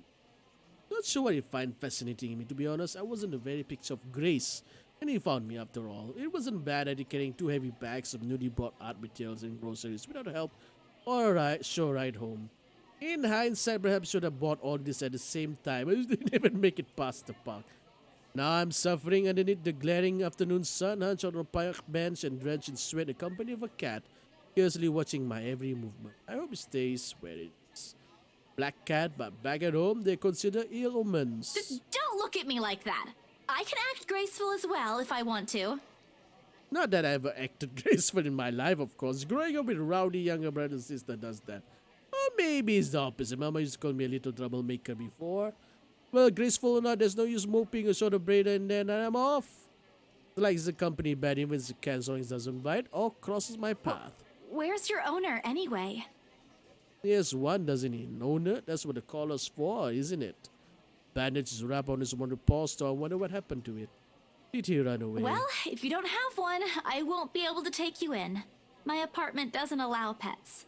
I tried to bring one home before, a cat. Not black, of course. And Rebecca threw a fit before the landlady could. I take a small pack of sweets from the bag beside me and pop it open. As I'm about to put one into my mouth, he meows. My hand stops. Do you want one? He doesn't meow again. I'm expecting him to, but I take his unblinking gaze. Yes. Shift the piece to my palm and hold it to him warily. Sniff it once, twice before. Baruthia! Ah, look a good property train pet. Brutial is Ponassis is called. Recognition comes as soon my head snaps the direction of the voice. Miss McCulloch. Hard to miss what with her height. I'm sorry. Did my cat hurt you? Nope. Miss Santos, was it? I'm surprised to see you here. Nice to meet you again, Miss McCullough. Were you harmed in any way? I'm sorry. Bruthiel's not exactly fond of other people. Even run away from the veterinarian right now. Oh no, he was just sniffing my hand earlier.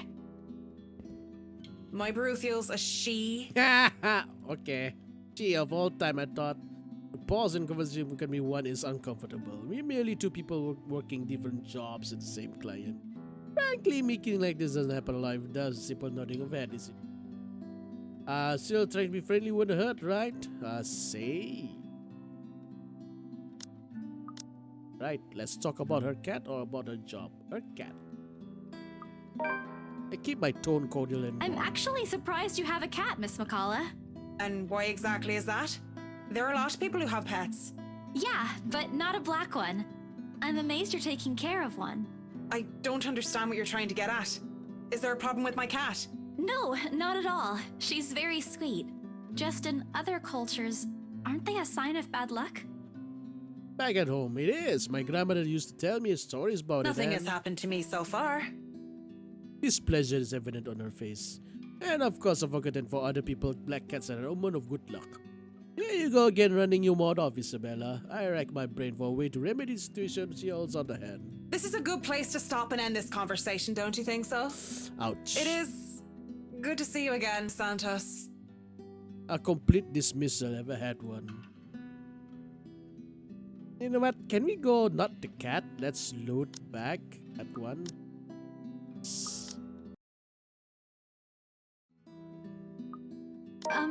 I'm just curious about your work. What about it? There's something garden in expression at mentioning of work, but I pushed through with my question. I just want to know how it is to work on a house like the Ermengarde Mansion. Is it hard? I guess she wasn't expecting a question like that. The way her eyebrows shot up tells me something. Because of its age? I wouldn't say it is. It is a challenge considering the factors Now me and my she's team have smiling. thought out. But it's a good project. A breath of fresh air from what I usually work on. And I have a good team. Those original fittings, though. It might be old, but the architecture is magnificent. I'm sure you've seen the stained glass windows in the foyer. Oh, I can already think of so many things I could do with it. That is foyer. But of course, my team will have to double check for necessary repairs here and there. That's probably for the best. It's easy to break some key elements with a rush restoration job, and who knows what other hidden issues there might be underneath. People can be so careless. I'm sorry, I spoke too much. No, it's okay. You seem to really love what you're doing. It's not really like that. I'm just lucky to have found work in an interesting field. Anyway, Bruthiel's due for her visit to the vet. Nice Nah, talking this to you, is a Miss good Santos. one. This is a good one. Thank goodness I looked I at wish you luck with what you're planning to work on. It seems like a big project, too. She gestures with her head towards the bags, one filled with stuff recently bought from the art It's store. a project for a friend, actually. All the same. Good luck. I watch as she leaves, soon stop shortly before crossing the threshold, pretty park at the street. She faced me again, looked like there's something she's forgotten to say. By the way, about the Ermengarde mansion. With my clients, it's the rights. I mean, I hope you don't mind me asking, but has the deal been finalized? There's still a few papers they need, but the house is more or less theirs now. Ah, thank you. That's all I needed to know. Good. Wait, No, don't ask, about the Isabella, for mansion. the love of God. The, Don't ask! The letter, the same one they saw. Wherever she is, she's asking for help. Someone, I want to tell Miss Collard that the urban legends aren't just legends anymore. They're real. She's not going to believe me. Don't mind me. I need to go too. Finally. Have a good day, Miss McCullough. What the heck? Plot twist mention niya to Batman punya mention. What the heck, man? I used to pick up all the bags I've left in the bed and ran as far as my legs can take me. In that moment, when I'm carrying my hands raised far lighter than the overwhelming guilt trying to consume me. Home. I want to go home. Anywhere where I won't be reminded of the house, of her, of my own cowardice. Food tastes less appetizing tonight. A pity. One would think that one who's been on a continuous binge of instant noodles would find a home-cooked meal enjoyable. But it isn't. Hunger is what is annoying me tonight, neither are my sore muscles. TV runs loudly in background, but it is barely useless in my brain. Hard when the things you're trying to forget keeps returning to the forefront of your mind. Distracts you, eats you, devours you. I wish this would stop. I wish I wasn't the one who picked it up. I wish it was somebody else. In other local news, a woman was found dead in her home yesterday evening. Okay. Luxbourne police officials are currently investigating the crime scene, but has classified the case as homicide. Huh? The victim, identified as Wait, Rose what? Pamela Cooper, 33 years old, working as a real Oh estate no! Rose! agent. Discovered lying in a pool of blood in her two-bedroom flat with the words "Help me" repeatedly written on the walls. Oh no! Oh no! Oh no! Oh no! Oh no! She's dead! Oh no! No! No! This isn't what I want. This isn't supposed to happen. None of this is supposed to happen. No one's supposed to die. Those are just stories, right? Legends? That's what everyone had kept me telling me, so why? And I immediately rushed to my study table and searched for my phone. My hand, cold from dread, clings tightly to it as I touch its edges. Piece of folded paper, the letter, lying unassuming beside it, slips to the floor when I pick up the device. But I paid no mind. There are more important things. Right now, yeah, it feels Batman. Right now, I need to call her. I need to call her. I was with her. I was just with her not too long ago. She was okay. No. No. No. It isn't Rose. I'm sure of it. I just talked to her and sob escapes with short tears began to blur my vision. One after another that trickled down weight on my very same guilt. I refused to admit I've been carrying from the start. Same one I've been hiding from. Same one as moved to people I care about in danger. My hand shakes and navigate to Rose number on my contacts list.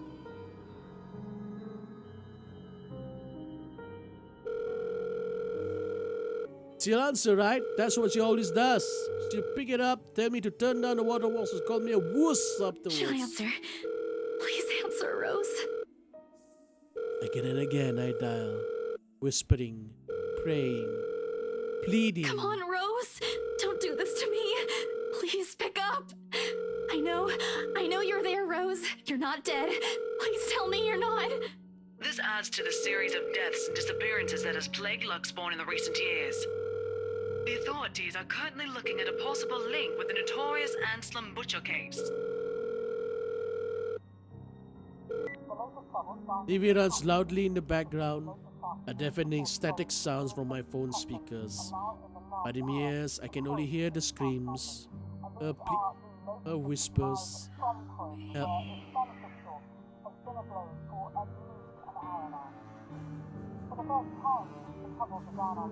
We are not safe.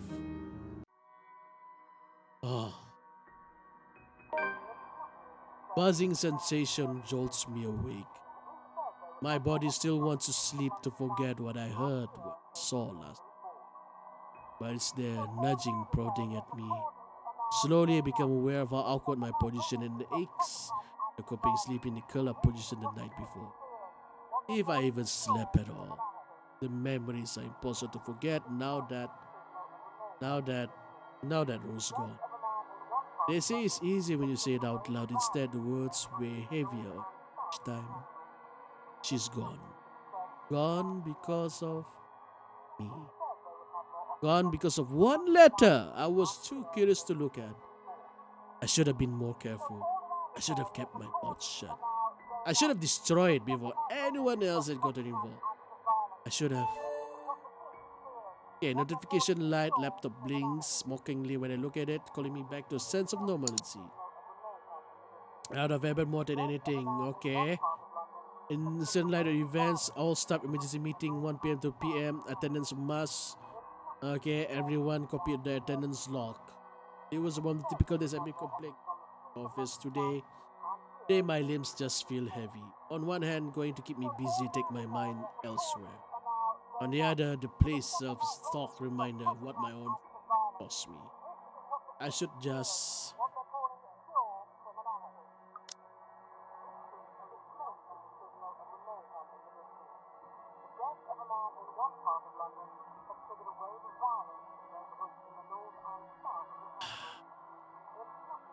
go to work.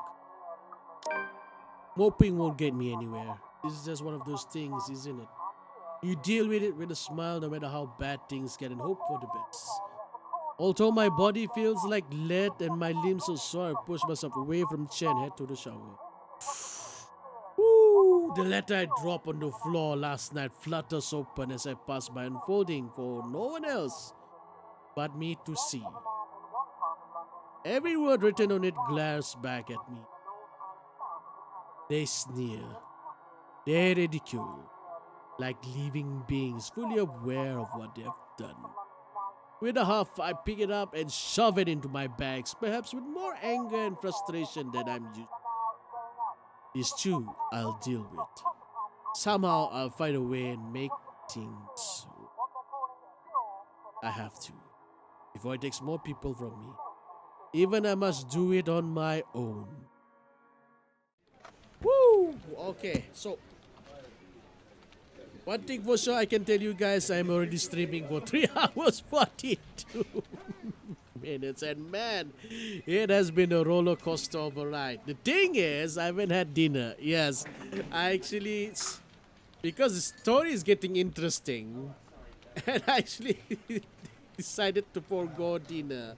But the only problem, forego dinner, so I've been streaming for the past nearly 4 hours.